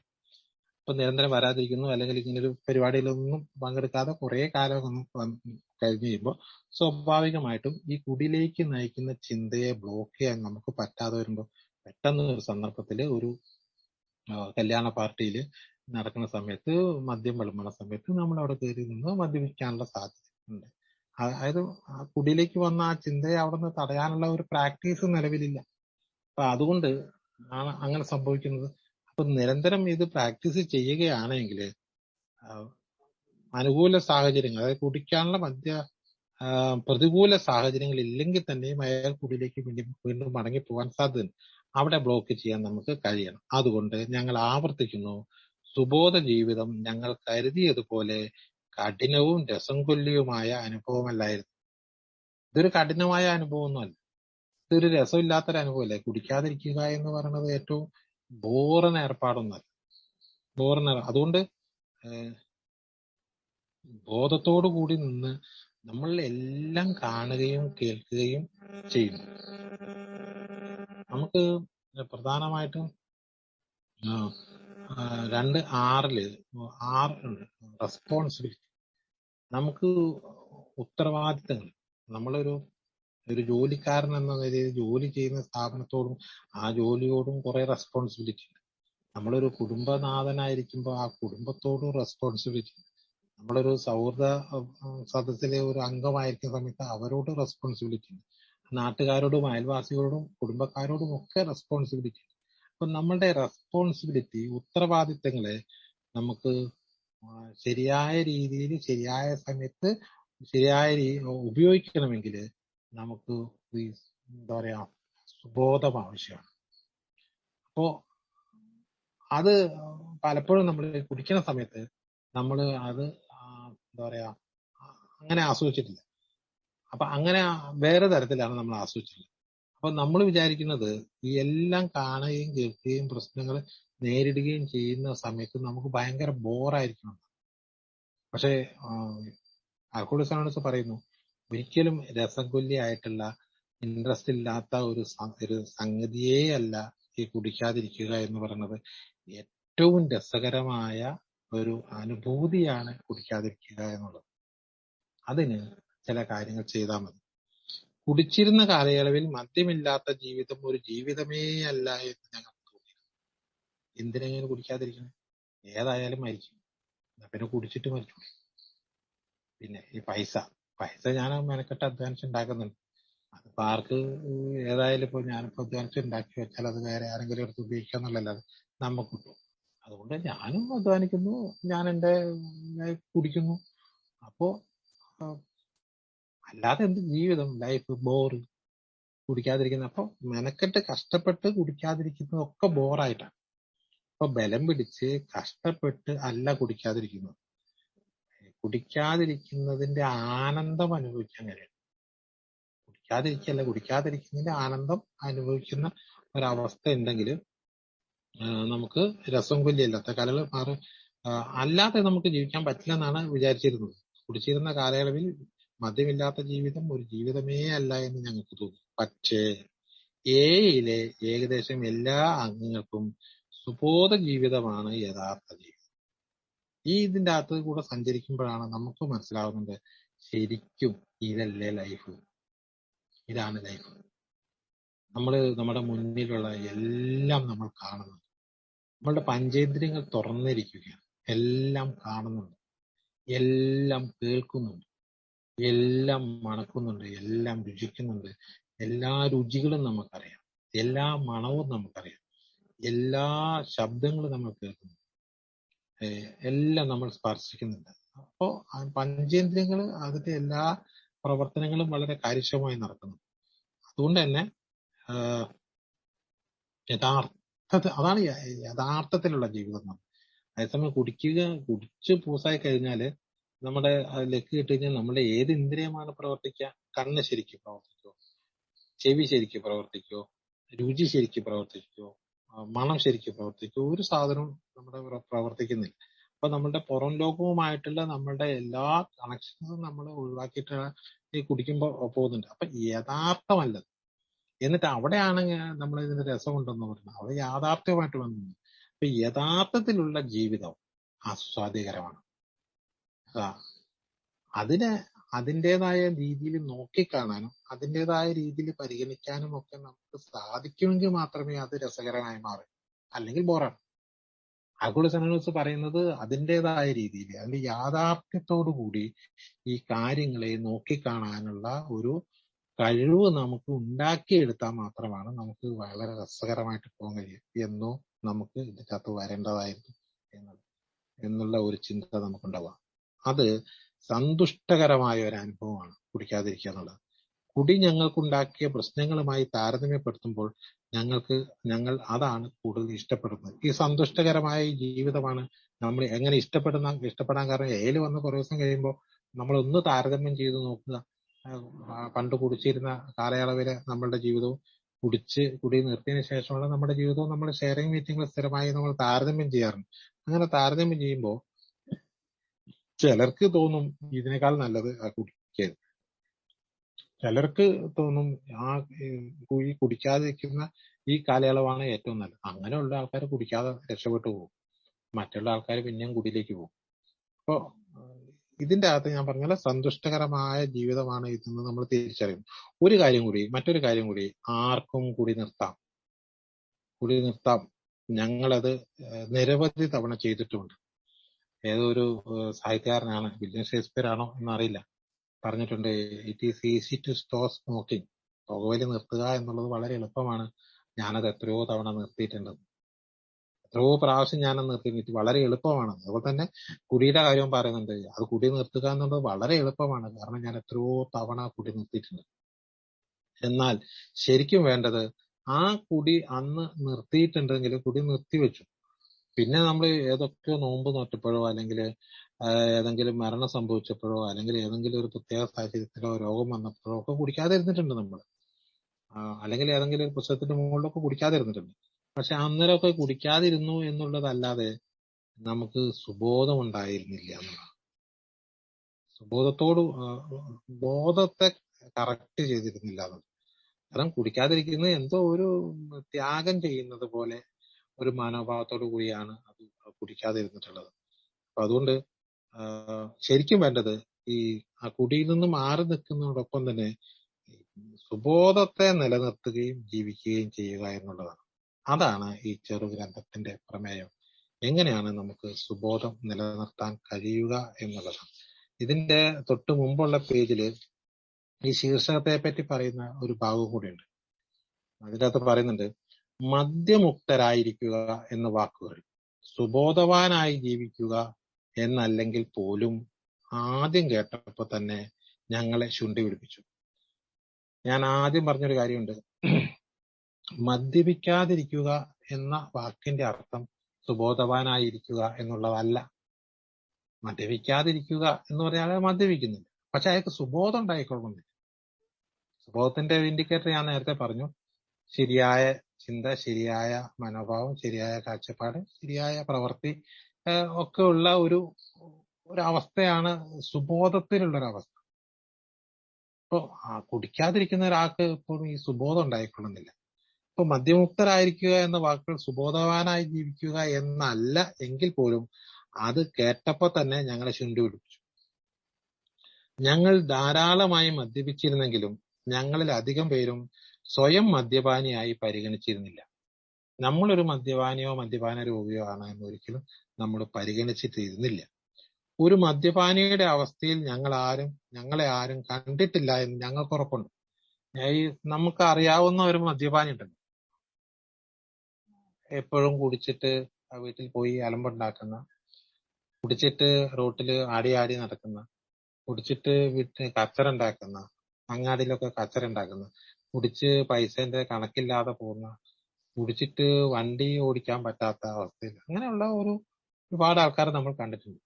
ഞാൻ ഒരിക്കലും ആ ഗണത്തിൽ പെട്ടിട്ടില്ല എന്നുള്ളത് കൊണ്ട് ഞാനൊരു മദ്യാസക്ത രോഗിയോ അല്ലെങ്കിൽ മദ്യം എനിക്ക് കുഴപ്പമുണ്ടാക്കുന്നതാണോ എന്ന് നമ്മൾ ഒരിക്കലും ചിന്തിച്ചിട്ട് പോലില്ല. അതുകൊണ്ട് ഞങ്ങൾ ധാരാളമായി മദ്യപിച്ചിരുന്നെങ്കിൽ പോലും ഞങ്ങളിൽ അധികം പേരും സ്വയം മദ്യപാനിയായി പരിഗണിച്ചിരുന്നില്ല. പക്ഷെ നമ്മളുടെ മദ്യപാനിയാണ് എന്ന് ബാക്കിയുള്ളവരൊക്കെ പറഞ്ഞെങ്കിലും ഞാനത് പരിഗണിച്ചിരുന്നില്ല. ഒരു മദ്യപാനിയുടെ അവസ്ഥയിൽ ഞങ്ങളെ ആരും കണ്ടിട്ടില്ല എന്ന് ഞങ്ങൾക്ക് ഉറപ്പുണ്ട്. എന്നെ ആരും അങ്ങനെ കണ്ടിട്ടുണ്ടാവില്ല. എന്നെ ആരും ഞാൻ കുടിച്ച് ലെക്ക് കെട്ട് കച്ചറ ഉണ്ടാക്കി പോകുന്നത് ഞാനങ്ങനെ ചെയ്തിട്ടൊന്നുമില്ല. എന്നെ ആരും കണ്ടിട്ടുമില്ല. എനിക്ക് നല്ല ഉറപ്പുണ്ട്. ഞങ്ങളിൽ പലരും ഒരിക്കൽ പോലും വേച്ച് നടക്കുകയോ വീഴുകയോ നാവ് കുഴഞ്ഞ് സംസാരിക്കുകയോ ചെയ്തിട്ടില്ല. ഇതൊന്നും ഞങ്ങൾ ചെയ്തിട്ടില്ല. ഈ കള്ളുകുടിമാരൊക്കെ ചെയ്യുന്ന സാധനമാണത്. ഈ സംസാരിക്കുമ്പോൾ നാവ് കുഴയുക, വേച്ച് നടക്കുക, അതുപോലെ വീഴുക, റോട്ടിൽ വീഴുക, ആക്സിഡന്റ് ഉണ്ടാവുക, ഇങ്ങനെയുള്ള കാര്യങ്ങളൊന്നും ചിലപ്പോൾ നമ്മൾ ചെയ്തിട്ടില്ല. പോലീസ് കേസ് ഉണ്ടാവുക, ചെയ്തിട്ടൊന്നുമില്ല. ചിലർ അങ്ങനെ വിശ്വസിക്കുന്നു. മറ്റു ചിലരാകട്ടെ ഒരിക്കൽ പോലും ആത്മനിയന്ത്രണം നഷ്ടപ്പെടാത്തവരും എന്നും ജോലിക്ക് പോകുന്നവരും ഒരിക്കലും വാഹനാപകടങ്ങൾ ഉണ്ടാക്കാത്തവരുമാണ്. അങ്ങനെ ഒന്നുമില്ല, ഒരു കുഴപ്പമില്ല. അവര് ആൽക്കഹോളിക് ആണെന്ന് ഓർക്കണം. ആൽക്കഹോളിക് ആയിട്ടുള്ള ആൾക്കാർ തന്നെ ചിലപ്പോൾ ഈ ലെവലിലുള്ളവരും ആത്മനിയന്ത്രണം നഷ്ടപ്പെട്ടിട്ടുണ്ടാവില്ല, ജോലിക്ക് പോയിരുന്ന തടസ്സം ഉണ്ടായിട്ടുണ്ടാവില്ല, വാഹനാപകടമൊന്നും ഉണ്ടാവില്ല. ഇവർ അമിതമായി മദ്യപിച്ചതിന്റെ പേരിൽ ആശുപത്രികളിലോ ജയിലിലോ കിടന്നിട്ടും ഉണ്ടാവില്ല. മദ്യം പ്രശ്നമായി ആരെങ്കിലുമൊക്കെ പിടിച്ചുകൊണ്ട് ആശുപത്രി കൊണ്ടാക്കുകയോ അല്ലെങ്കിൽ മദ്യം പ്രശ്നമായി എന്നൊക്കെ എന്തെങ്കിലും കച്ചറുണ്ടായി പോലീസ് സ്റ്റേഷനിലെ ജയിലിൽ പോവുകയോ ഒന്നും ചെയ്തിട്ടില്ല. എങ്കിൽ പോലും മദ്യാസക്ത രോഗിയാണ്. അങ്ങനെ ഉള്ളവരാണ് മദ്യാസക്ത രോഗികൾ. അപ്പൊ ഞാനൊന്നും ആ സ്ഥാനത്തേക്ക് വരാത്തത് കൊണ്ട് ഞാൻ ഇങ്ങനൊന്നും ചെയ്യേണ്ട കാര്യമില്ല എന്ന് വിചാരിച്ചിട്ടാണ് ഇന്ന് ലോകത്തിലെ ഏകദേശം ദശലക്ഷക്കണക്കിന് മദ്യാസക്ത രോഗികൾ ഈ കാര്യം മനസ്സിലാക്കാതിരിക്കുന്നത്. വളരെ അപൂർവമായിട്ടുള്ള 10-50 ലക്ഷം ആൾക്കാരെ ഇപ്പോ നമ്മുടെ നാക്കോട് സന ന്യൂസ് ലോകത്തൊട്ടാകെ ഈ ഒരു വിവരം ലഭിച്ച് മാറി നിൽക്കുന്നവരുണ്ട്. കുറഞ്ഞ ആൾക്കാർ മദ്യപിക്കുന്നതിൽ ഒരു 1% ഒക്കെ ആൾക്കാർ, മദ്യാസക്ത രോഗികൾ ഒരു 1% അല്ലെങ്കിൽ 2% ആൾക്കാർ ആകെ ഇതിനകത്ത് മാറി നിൽക്കുന്നുള്ളൂ. ബാക്കിയുള്ള ആൾക്കാർ ഇപ്പോഴും മദ്യപിക്കുന്നുണ്ട്. അവരാരും ഇത് തിരിച്ചറിയുന്നില്ല. നമ്മളെ സംബന്ധിച്ചിടത്തോളം വളരെ ഭാഗ്യമുണ്ട്, നമുക്ക് ഇത് തിരിച്ചറിയാൻ കഴിഞ്ഞു. എന്റെ ശരീരപ്രകൃതി മദ്യവുമായിട്ട് യോജിക്കുന്ന ഒരു സാധനമല്ല എന്ന് നമുക്ക് തിരിച്ചറിയാൻ പറ്റി എന്നുള്ളതാണ് നമ്മളെ സംബന്ധിച്ചിടത്തോളം വളരെ പ്രധാനപ്പെട്ട. പക്ഷെ ഏത് സമയത്തും ഏത് സന്ദർഭത്തിലും ഈ രോഗം മൂർച്ഛിക്കാമെന്നുള്ള ഒരു ബോധം നമുക്കുണ്ടെങ്കിൽ അടുത്ത ഒരു കുടിയിൽ നിന്ന് നമുക്ക് രക്ഷപ്പെടാൻ കഴിയും. ഞങ്ങളെക്കാൾ കൂടുതൽ കുടിക്കുന്ന നിരവധി ആളുകളെ ഞങ്ങൾക്കറിയാമായിരുന്നു. കുടി കൈകാര്യം ചെയ്യാൻ അറിയാത്ത ധാരാളം ആളുകളെ ഞങ്ങൾ കണ്ടിട്ടുണ്ട്. നമ്മൾ ഈ കണ്ടിട്ടുള്ള ഈ കുടി കൈകാര്യം ചെയ്യാൻ അറിയാത്ത ആൾക്കാരൊക്കെ കണ്ട് നമ്മൾ കളിയാക്കിയിട്ടുണ്ട്, നമ്മൾ കുറ്റം പറഞ്ഞിട്ടുണ്ട്. മര്യാദയ്ക്ക് കുടിച്ചാൽ പോരെ, ഞാൻ കുടിക്കും, ഞാൻ ഇങ്ങനെ കുടിക്കും, ഞാൻ കുടിക്കുന്ന ഒരു സ്റ്റൈല് നമ്മൾ പറയും. ഞാൻ ചിലപ്പോൾ ഭക്ഷണം നന്നായി കഴിക്കും, ഞാൻ രാവിലെ കുടിക്കില്ല, ഞാൻ ഇങ്ങനെയൊക്കെ കുടിക്കാറുള്ളൂ എന്നൊക്കെ പറഞ്ഞ് ഞാൻ എന്റെ കുടിയുടെ സ്റ്റൈല് മറ്റേ ആൾക്ക് വിവരിച്ചു കൊടുക്കും. ഒരു ശരിയായ കുടിയൻ, കുടിക്കണമെന്ന് ആഗ്രഹമുള്ളവൻ അയാൾ മാന്യമായി കുടിക്കണമെങ്കിൽ മാന്യമായി കുടിക്കാനുള്ള കുറെ രീതികളൊക്കെ നമ്മൾ മറ്റേ ആൾക്ക് പറഞ്ഞു കൊടുക്കും. ഞങ്ങളെക്കാൾ കൂടുതൽ കുടിക്കുന്ന ആൾക്കാരോടൊക്കെ ഞങ്ങൾക്ക് കണ്ടിട്ടുണ്ട്, അവരോടൊക്കെ ഞങ്ങൾ പറഞ്ഞു കൊടുക്കുകയും ചെയ്യും. ഞങ്ങൾ അങ്ങനെ ആയിരുന്നു. ഞങ്ങൾ ഒരിക്കലും ഈ പറഞ്ഞ ആൾക്കാരെ പോലെ ആയിരുന്നില്ല. അതുകൊണ്ട് കുടി നിർത്തണം എന്നുള്ള നിർദ്ദേശം ഞങ്ങളെ അപമാനിക്കുന്നതിന് തുല്യമായിട്ട് ആരെങ്കിലും ഞങ്ങളുടെ കുടി നിർത്താൻ പറഞ്ഞാല് അത് ഒരുമാതിരി നമ്മളെ ഒന്ന് കൊച്ചാക്കിയത് പോലെ തോന്നും. എന്റെ കുടി ഇപ്പൊ അത്ര മോശം, ഇയാളുടെ കുടിയപ്പോ നല്ലത്. ഈ കുടി നിർത്തണം എന്ന് പറയുന്നത് രണ്ടു തരത്തിലുള്ള ആൾക്കാരാണ്. ഒന്ന് കൂടെ കുടിക്കുന്ന നല്ല കുടിയന്മാരായിരിക്കും പറയുക, നല്ല സ്നേഹമുള്ള കുടിയന്മാരെ. പിന്നെ പറയുന്നത് വീട്ടുകാരാ പറയും, ഭാര്യയും മക്കളോ ഒക്കെയാ പറയാ. അവരോട് പോയി പിണക്കാൻ പറയും. അവർക്ക് എന്താ അറിയാം കുടിയിൽ നിന്ന് കിട്ടുന്ന നമ്മുടെ കുറെ സംഭവങ്ങളുണ്ടല്ലോ, ഇതിനെക്കുറിച്ച് ഇവർക്ക് മനസ്സിലാക്കാത്തതുകൊണ്ടാണ് ഇവരത് പറയുന്നത് എന്ന് വീട്ടുകാരെ കുറിച്ച് നമ്മൾ പറയും. ഇനി കുടിച്ചോണ്ടിരിക്കുന്ന സുഹൃത്തുക്കൾ ആരും പറയുകയാണെങ്കിൽ അയാൾക്ക് അയാളുടെ കുടിയെക്കുറിച്ച് അറിയില്ല, പിന്നെ എന്റെ കുടിയെക്കുറിച്ച് അയാൾ എന്നെ നന്നാക്കാൻ വേണ്ടി വരുന്നത്, നമ്മൾ അയാളോടും കണക്കിന് പറഞ്ഞു നിർത്തും. അതുകൊണ്ട് കുടി നിർത്തണം എന്നുള്ള ആരെങ്കിലും ആവശ്യം പറഞ്ഞിട്ടുണ്ടെങ്കിൽ അയാളോട് ഭയങ്കരമായ ഒരു നീരസമാണ് തോന്നിയിട്ടുണ്ടാവുക. കൂടാതെ അതിൽ അനാവശ്യമായ ഒരു കാർക്കശ്യം ഉണ്ടെന്ന് തോന്നി. ഇനി അതല്ല, ഇനിയിപ്പൊ ഞാൻ നന്നാവണമെന്നിപ്പോ ഇയാൾക്കിപ്പോ എന്താ നിർബന്ധം? ഞാൻ എങ്ങനെയോ കുടിച്ചോട്ടെ, ഇയാളുടെ പറമ്പിൽ കയറിയിട്ടൊന്നും ഞാൻ എടുത്തിട്ട് പോകുന്നില്ല, ഇയാള് ഉണ്ടാക്കി വെച്ച സ്വത്തൊന്നും ഞാൻ എടുക്കുന്നില്ലല്ലോ, അല്ല ഇയാൾ 5 പൈസ മുടക്കുന്നില്ല. ഇയാളുടെ കൂടി നിർത്തണം, ഇയാൾക്ക് എന്താണ് അധികാരം എന്ന് പറഞ്ഞ് നമ്മൾ അയാളോട് തട്ടിക്കേറിയിട്ടുണ്ടാവും ചിലപ്പോ. അതുകൊണ്ട് ഒരു കാർക്കശ്യം പോലെ പറയുന്നത് നമ്മൾ നെവർ മൈൻഡ് ആയിട്ട് വിടുകയോ അല്ലെങ്കിൽ അയാളോട് വഴക്കുണ്ടാക്കുകയോ ചെയ്തിട്ടുണ്ടാവും. എങ്ങനെ ഞങ്ങൾ ആ മാർഗത്തിൽ ജീവിക്കും? കുടി നിർത്തിയിട്ട് എങ്ങനെ ഞങ്ങൾ ജീവിക്കും? കുടി നിർത്തി കഴിഞ്ഞാൽ എങ്ങനെയാണ്, എന്തിനാണ് ജീവിക്കുന്നത് കുടി നിർത്തിയിട്ട്? മാത്രമല്ല, കുടി നിർത്തിയിട്ട് എങ്ങനെയാണ് ജീവിക്കുക? എന്റെ എല്ലാ സുഹൃത്തുക്കളും കുടിയന്മാരാണ്. ഞാനിപ്പോ ചെല്ലുന്ന സ്ഥലങ്ങളിലൊക്കെ. അപ്പൊ അതുകൊണ്ട് തന്നെ ഞാൻ കുടി നിർത്തിയ നമ്മുടെ ലൈഫേ ഇല്ല. അതുകൊണ്ട് തീർച്ചയായും ഒരു ബിസിനസ് ലഞ്ചിനോ അത്താഴത്തിന് മുമ്പോ 1-2 പെഗ് മദ്യം കഴിക്കുന്നതിൽ ഒരു തെറ്റില്ല. എനിക്കങ്ങനെ കുടിക്കാതെ ജീവിക്കാൻ പറ്റില്ല. കാരണം ഞാനൊരു ഡിന്നർ ചെല്ലുന്ന സമയത്ത് അവിടെ എല്ലാവർക്കും ഈ സാധനമൊക്കെ എടുത്തു വെച്ച് കഴിയുമ്പോൾ അത് ഞാൻ കുടിക്കാതെ ഇരുന്ന് കഴിഞ്ഞാൽ ഞാനൊരു പൊട്ടനായി മാറും. അതല്ലെങ്കിൽ ഞാനൊരു കഴിവില്ലാത്തവൻ, അല്ലെങ്കിൽ ഞാനൊരു മോശക്കാരനായി മാറും. അതുപോലെ തന്നെ ഒരു അത്താഴത്തിനൊക്കെ പോണ സമയത്ത് അത് കുടിക്കാതിരിക്കാൻ എനിക്ക് പറ്റില്ല. ആ, അതൊരു മോശമല്ല. അങ്ങനെ പോയിട്ട് എത്രയോ ആൾക്കാർ നല്ല രസകരമായി കുടിച്ചു പോകും. അതൊരു മോശമല്ല, എൻജോയ്മെന്റ് ആണ്. എല്ലാവർക്കും വിശ്രമവേളകളിൽ അല്പം മദ്യം ആസ്വദിക്കാനുള്ള അവകാശമില്ലേ? നമ്മൾ ചോദിക്കുന്ന ചോദ്യമാണ്. നമ്മള് മെനക്കെട്ട് അധ്വാനിച്ച് വൈകുന്നേരം കഴിയുമ്പോൾ 2 പേർക്ക് അടിക്കാനുള്ള അവകാശം എനിക്കില്ലേ? ഉറങ്ങുന്നതിന് മുമ്പ് കുറച്ച് ബീർ കഴിച്ചുകൂടെ? ഇതൊക്കെ എനിക്ക് ചെയ്യാവുന്നതല്ലേ? ഇതിപ്പോ ആർക്കപ്പം കുഴപ്പം? ഇങ്ങനെയുള്ള ചില അവകാശവാദങ്ങളാണ് പലപ്പോഴും നമ്മൾ നേരത്തെ നിർത്തിയിട്ടുള്ളത്. എന്നിരുന്നാലും അവിടെയാണ് നമ്മൾ ഇതൊക്കെ ഉണ്ട്, ഈ അവകാശങ്ങളൊക്കെ ഉണ്ട്. ഈ പറഞ്ഞ എന്താണ്, അത്താഴത്തിന് മുമ്പ് 1-2 പെഗ് കഴിക്കുക, അതുപോലെ വിശ്രമവേളകളിൽ അല്പം മദ്യം ആസ്വദിക്കാനുള്ള അവകാശം, ഉറങ്ങുന്നതിന് മുമ്പ് കുറച്ച് കഴിക്കാനുള്ള അവകാശം, ഇതൊക്കെ എല്ലാ അവകാശവും, കുടിക്കാനുള്ള എല്ലാ അവകാശവും സ്വാതന്ത്ര്യവും ഒക്കെ നമുക്കുണ്ട്. പക്ഷേ മദ്യാസക്തി എന്ന രോഗത്തെ പറ്റിയുള്ള ചില വിവരങ്ങൾ അറിഞ്ഞു കഴിഞ്ഞപ്പോ ഇത് പറ്റുന്ന ആൾക്കാരുണ്ട്, പറ്റാത്ത ആൾക്കാരുണ്ട്. ഇങ്ങനെയൊക്കെ ജോലി ചെയ്യുന്ന സമയത്ത് ഓരോന്ന് അടിക്കുക, ഭക്ഷണം കഴിക്കുന്നതിന് മുമ്പ് ഒരെണ്ണം അടിക്കുക, അത്താഴത്തിന് ചെല്ലുമ്പോൾ, ഡിന്നറിന് ചെല്ലുമ്പോൾ ഒരെണ്ണം അടിക്കുക, അങ്ങനെയുള്ള സമയത്തൊക്കെ ഓരോന്ന് അടിക്കാൻ പറ്റുന്ന ആൾക്കാരുണ്ട്. അവിടെയാണ് എല്ലാവരും ഒരുപോലെ അല്ല. അവിടെ 2 തരത്തിലുള്ള കുടിയന്മാരുണ്ട്. മദ്യാസക്ത രോഗികളുണ്ട്, അല്ലാത്തവരും ഉണ്ട്. അല്ലാത്തവർ ചെയ്യുന്നത് കണ്ടിട്ട് മദ്യാസക്ത രോഗികൾക്ക് ചെയ്യാൻ കഴിയില്ല. മദ്യാസക്തി എന്ന രോഗത്തെക്കുറിച്ചുള്ള ചില വസ്തുതകൾ അറിഞ്ഞതിന് ശേഷം ഞങ്ങളുടെ അഭിപ്രായത്തിൽ മാറ്റം വന്നു. ഈ അഭിപ്രായത്തിന് മാറ്റം വന്നത് മദ്യാസക്തി എന്നുള്ള രോഗത്തെക്കുറിച്ചുള്ള അറിവാണ്. ശരിക്കും പറഞ്ഞാൽ എനിക്കും കിട്ടിയിട്ടുള്ള വലിയ ഒരു സംഗതി മദ്യാസക്ത രോഗം എന്താണ് മദ്യാസക്ത രോഗം എന്നുള്ളതിനെ കുറിച്ച് ശരിക്കും മനസ്സിലായി. രണ്ടാമത് മനസ്സിലായ കാര്യം, ഈ മദ്യാസക്ത രോഗം എനിക്കുണ്ടോ എന്നുള്ളതായിരുന്നു ഏറ്റവും കഠിനമായ ഒരു അന്വേഷണം. മദ്യാസക്ത രോഗം എന്ന് പറഞ്ഞാൽ രോഗമുണ്ടെന്ന് അത് വളരെ പെട്ടെന്ന് മനസ്സിലായി. പക്ഷെ അത് എനിക്കുണ്ടോ? ഞാനാ രോഗിയാ. അപ്പൊ ആ രോഗത്തിനുള്ള ലക്ഷണമൊക്കെ എനിക്കുണ്ടോ? എനിക്ക് അങ്ങനത്തെ ലക്ഷണമൊന്നും ഇല്ലല്ലോ എന്നുള്ള ഒരു ചിന്തയാണ് നമുക്ക് വന്നിട്ടുള്ളത്. പക്ഷെ ഞാൻ ആ രോഗിയാണ് എന്നുള്ള ഒരു തിരിച്ചറിവ് ഉണ്ടാക്കാൻ എനിക്ക് തോന്നുന്നു 3-4 മാസങ്ങൾ കഴിഞ്ഞ്, ആലക്കോട് സഞ്ചരിച്ച് 3-4 മാസങ്ങൾ കഴിഞ്ഞ് ആണ് ശരിക്കും മനസ്സിലായത്. ആ മാസങ്ങൾ കൊണ്ട് എന്റെ ബാല്യകാലം മുതൽ ഇങ്ങോട്ടുള്ള മുഴുവൻ കുടിയെയും വിശകലനം ചെയ്തപ്പോഴാണ് ശരിക്കും ഞാൻ ഓരോ കുടിയും ഞാൻ എന്തിനു കുടിച്ചു എന്ന് ഉത്തരമില്ലാത്ത കുറെ ചോദ്യങ്ങൾ വന്നപ്പോഴാണ് നമുക്ക് മനസ്സിലായത് ഞാനൊരു മദ്യാസക്ത രോഗിയാണെന്നുള്ള വിവരം. ആ രോഗിയാണ്. അപ്പൊ എല്ലാവർക്കും എല്ലാം പറ്റുന്നത് പോലെ രോഗികൾക്ക് പറ്റില്ലല്ലോ. പ്രമേഹ രോഗമുള്ള ആൾക്ക് പഞ്ചസാര പറ്റില്ലല്ലോ, പഞ്ചസാര കഴിക്കാൻ പറ്റില്ല. അതേപോലെ ഏതെങ്കിലും ഒരു സാധനം അലർജിയുള്ള ഒരാൾക്ക് ആ അലർജിയുള്ള സാധനം പറ്റില്ല. അപ്പൊ അങ്ങനെ അലർജിയുള്ള അല്ലെങ്കിൽ ഉള്ള ഒരാളാണോ എന്നുള്ള തിരിച്ചറിവ് വലിയ ഒരു സംഗതിയാണ്. എനിക്കത് ചെയ്യാൻ പറ്റില്ല. അപ്പൊ പിന്നെ ഞാൻ അതിന് പോകാൻ പാടില്ല.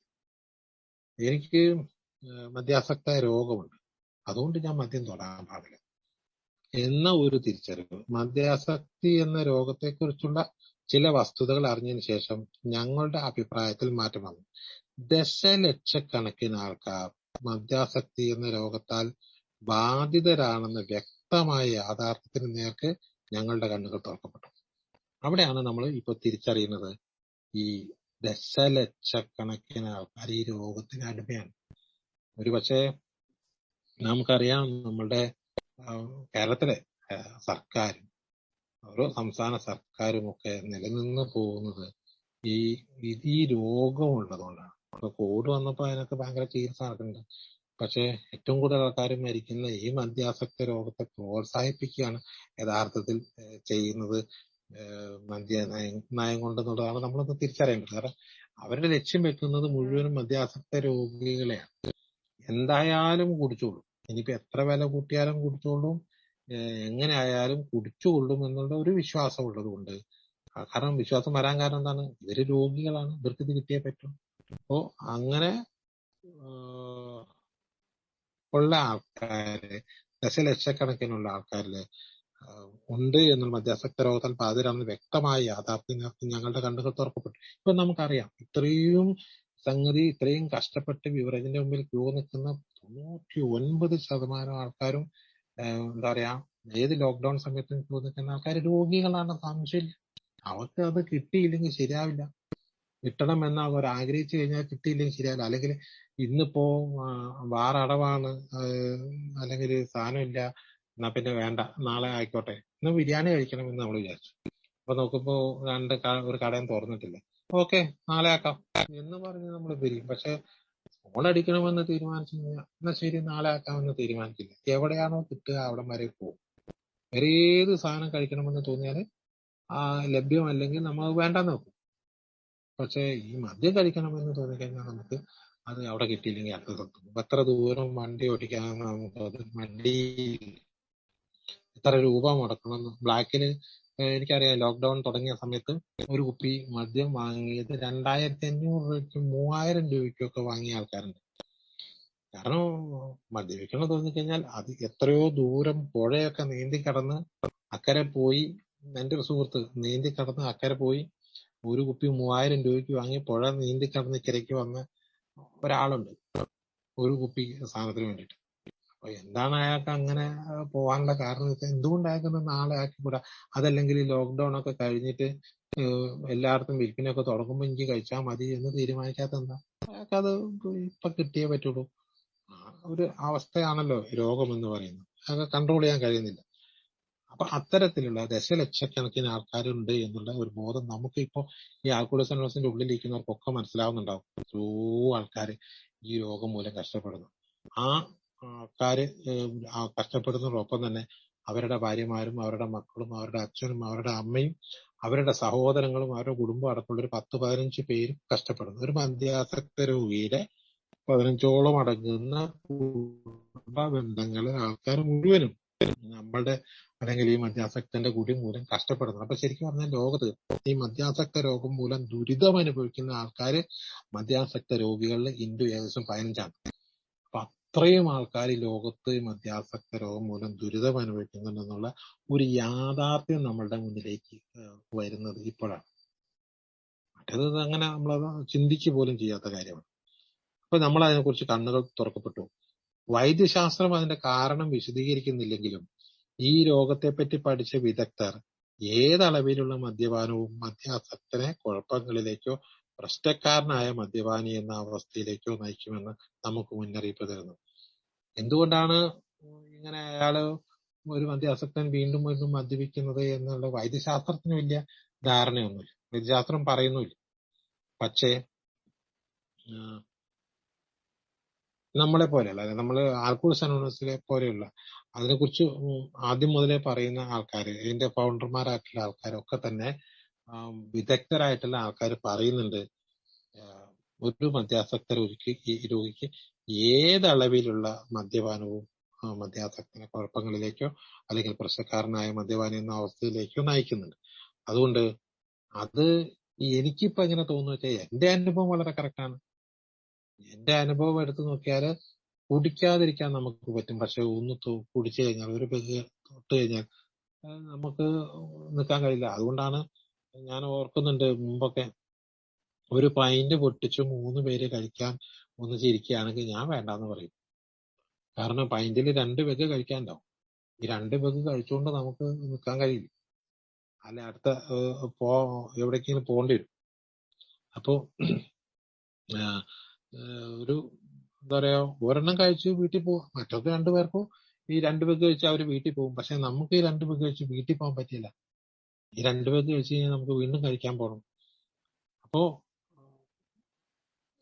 അപ്പൊ തന്നെ നമ്മുടെ രോഗാവസ്ഥയുടെ ഒരു മൂർധന്യത്തിലേക്ക് നമ്മൾ വരികയും ചെയ്യും. അതുകൊണ്ട് ഏതളവിലുള്ള മദ്യപാനവും മദ്യാസക്തന കുഴപ്പങ്ങളിലേക്കോ പ്രശ്നക്കാരനായ മദ്യപാനി എന്ന അവസ്ഥയിലേക്കോ നാം നയിക്കുന്നുവെന്ന് നമുക്ക് മുന്നറിയിപ്പ് തരുന്നു. ഞങ്ങളുടെ അനുഭവം ഇതിനെ അതിശക്തമായി സ്ഥിരീകരിക്കുന്നുണ്ട്. അപ്പോൾ ഒട്ടും മദ്യപിക്കാതിരിക്കുക. ഈ മദ്യത്തെ പൂർണ്ണമായും അങ്ങോട്ട് മാറ്റിവെക്കുക. അതായത് മദ്യവിമുക്തരായിരിക്കുക എന്നത് മദ്യാസക്ത രോഗത്തിൽ നിന്നുള്ള മോചന പ്രക്രിയയുടെ അടിസ്ഥാനമാകുന്നു. അപ്പൊ ഇതിന്റെ ഏറ്റവും സിമ്പിൾ ആയിട്ടുള്ള ലോജിക്ക് മാർഗമാണ് ഈ രോഗം എന്ന് പറഞ്ഞ ഇത്ര മാരകം ഭീകരവുമായിട്ടുള്ള ഈ രോഗത്തെ തടയിടാൻ മാസ്കും വേണ്ട, സാനിറ്റൈസറും വേണ്ട, അകലവും വേണ്ട. 3 കാര്യങ്ങൾ ചെയ്യണം. കോവിഡിന് മാസ്ക് വേണം, സാനിറ്റൈസർ വേണം, അകലവും പാലിക്കുക. ഇത് 3 കാര്യങ്ങൾ ചെയ്തുകൊണ്ടേ ഇരുന്നാൽ മാത്രം. ഇതിൽ ഏതെങ്കിലും ഒന്ന് പൊളിഞ്ഞാല് ചിലപ്പോൾ നമുക്ക് ഈ രോഗം വരാനുള്ള സാധ്യതയുണ്ട്. പക്ഷെ മദ്യാസക്തി എന്ന് പറഞ്ഞ രോഗം വരാതിരിക്കാൻ വേണ്ടിയിട്ട് ഒറ്റ കാര്യം ചെയ്യേണ്ടതുള്ളൂ. മദ്യം കുടിക്കാം, മദ്യപിക്കാണ്ടിരുന്നാൽ മതി. സാധനം നമ്മളുടെ വയറ്റിലെത്താണ്ടിരുന്നാൽ മതി. വേറെ ഒരു പ്രശ്നമില്ല. മദ്യമുക്തനായിരുന്നാൽ മതി. ശരിക്കും പറഞ്ഞാല് ഈ ലോകത്തുള്ള ഒരുപാട് രോഗങ്ങളുണ്ട്. ക്യാൻസർ, ലോകാരോഗ്യ സംഘടന പറയുന്ന ഏറ്റവും ഒന്നാമത്തെ ക്യാൻസർ, പിന്നെ ഹൃദ്രോഗം, പിന്നെ എയ്ഡ്സ്, പിന്നെ മദ്യാസക്തി. അത് കഴിഞ്ഞ് പിന്നെ പറയുന്ന രോഗവിവര പട്ടികകളിലൊക്കെ തന്നെ മറ്റേ ഇപ്പൊ ക്യാൻസർ വരാതിരിക്കണമെങ്കിൽ കുറേ അധികം കാര്യങ്ങൾ നമ്മൾ ശ്രദ്ധിക്കേണ്ടത്.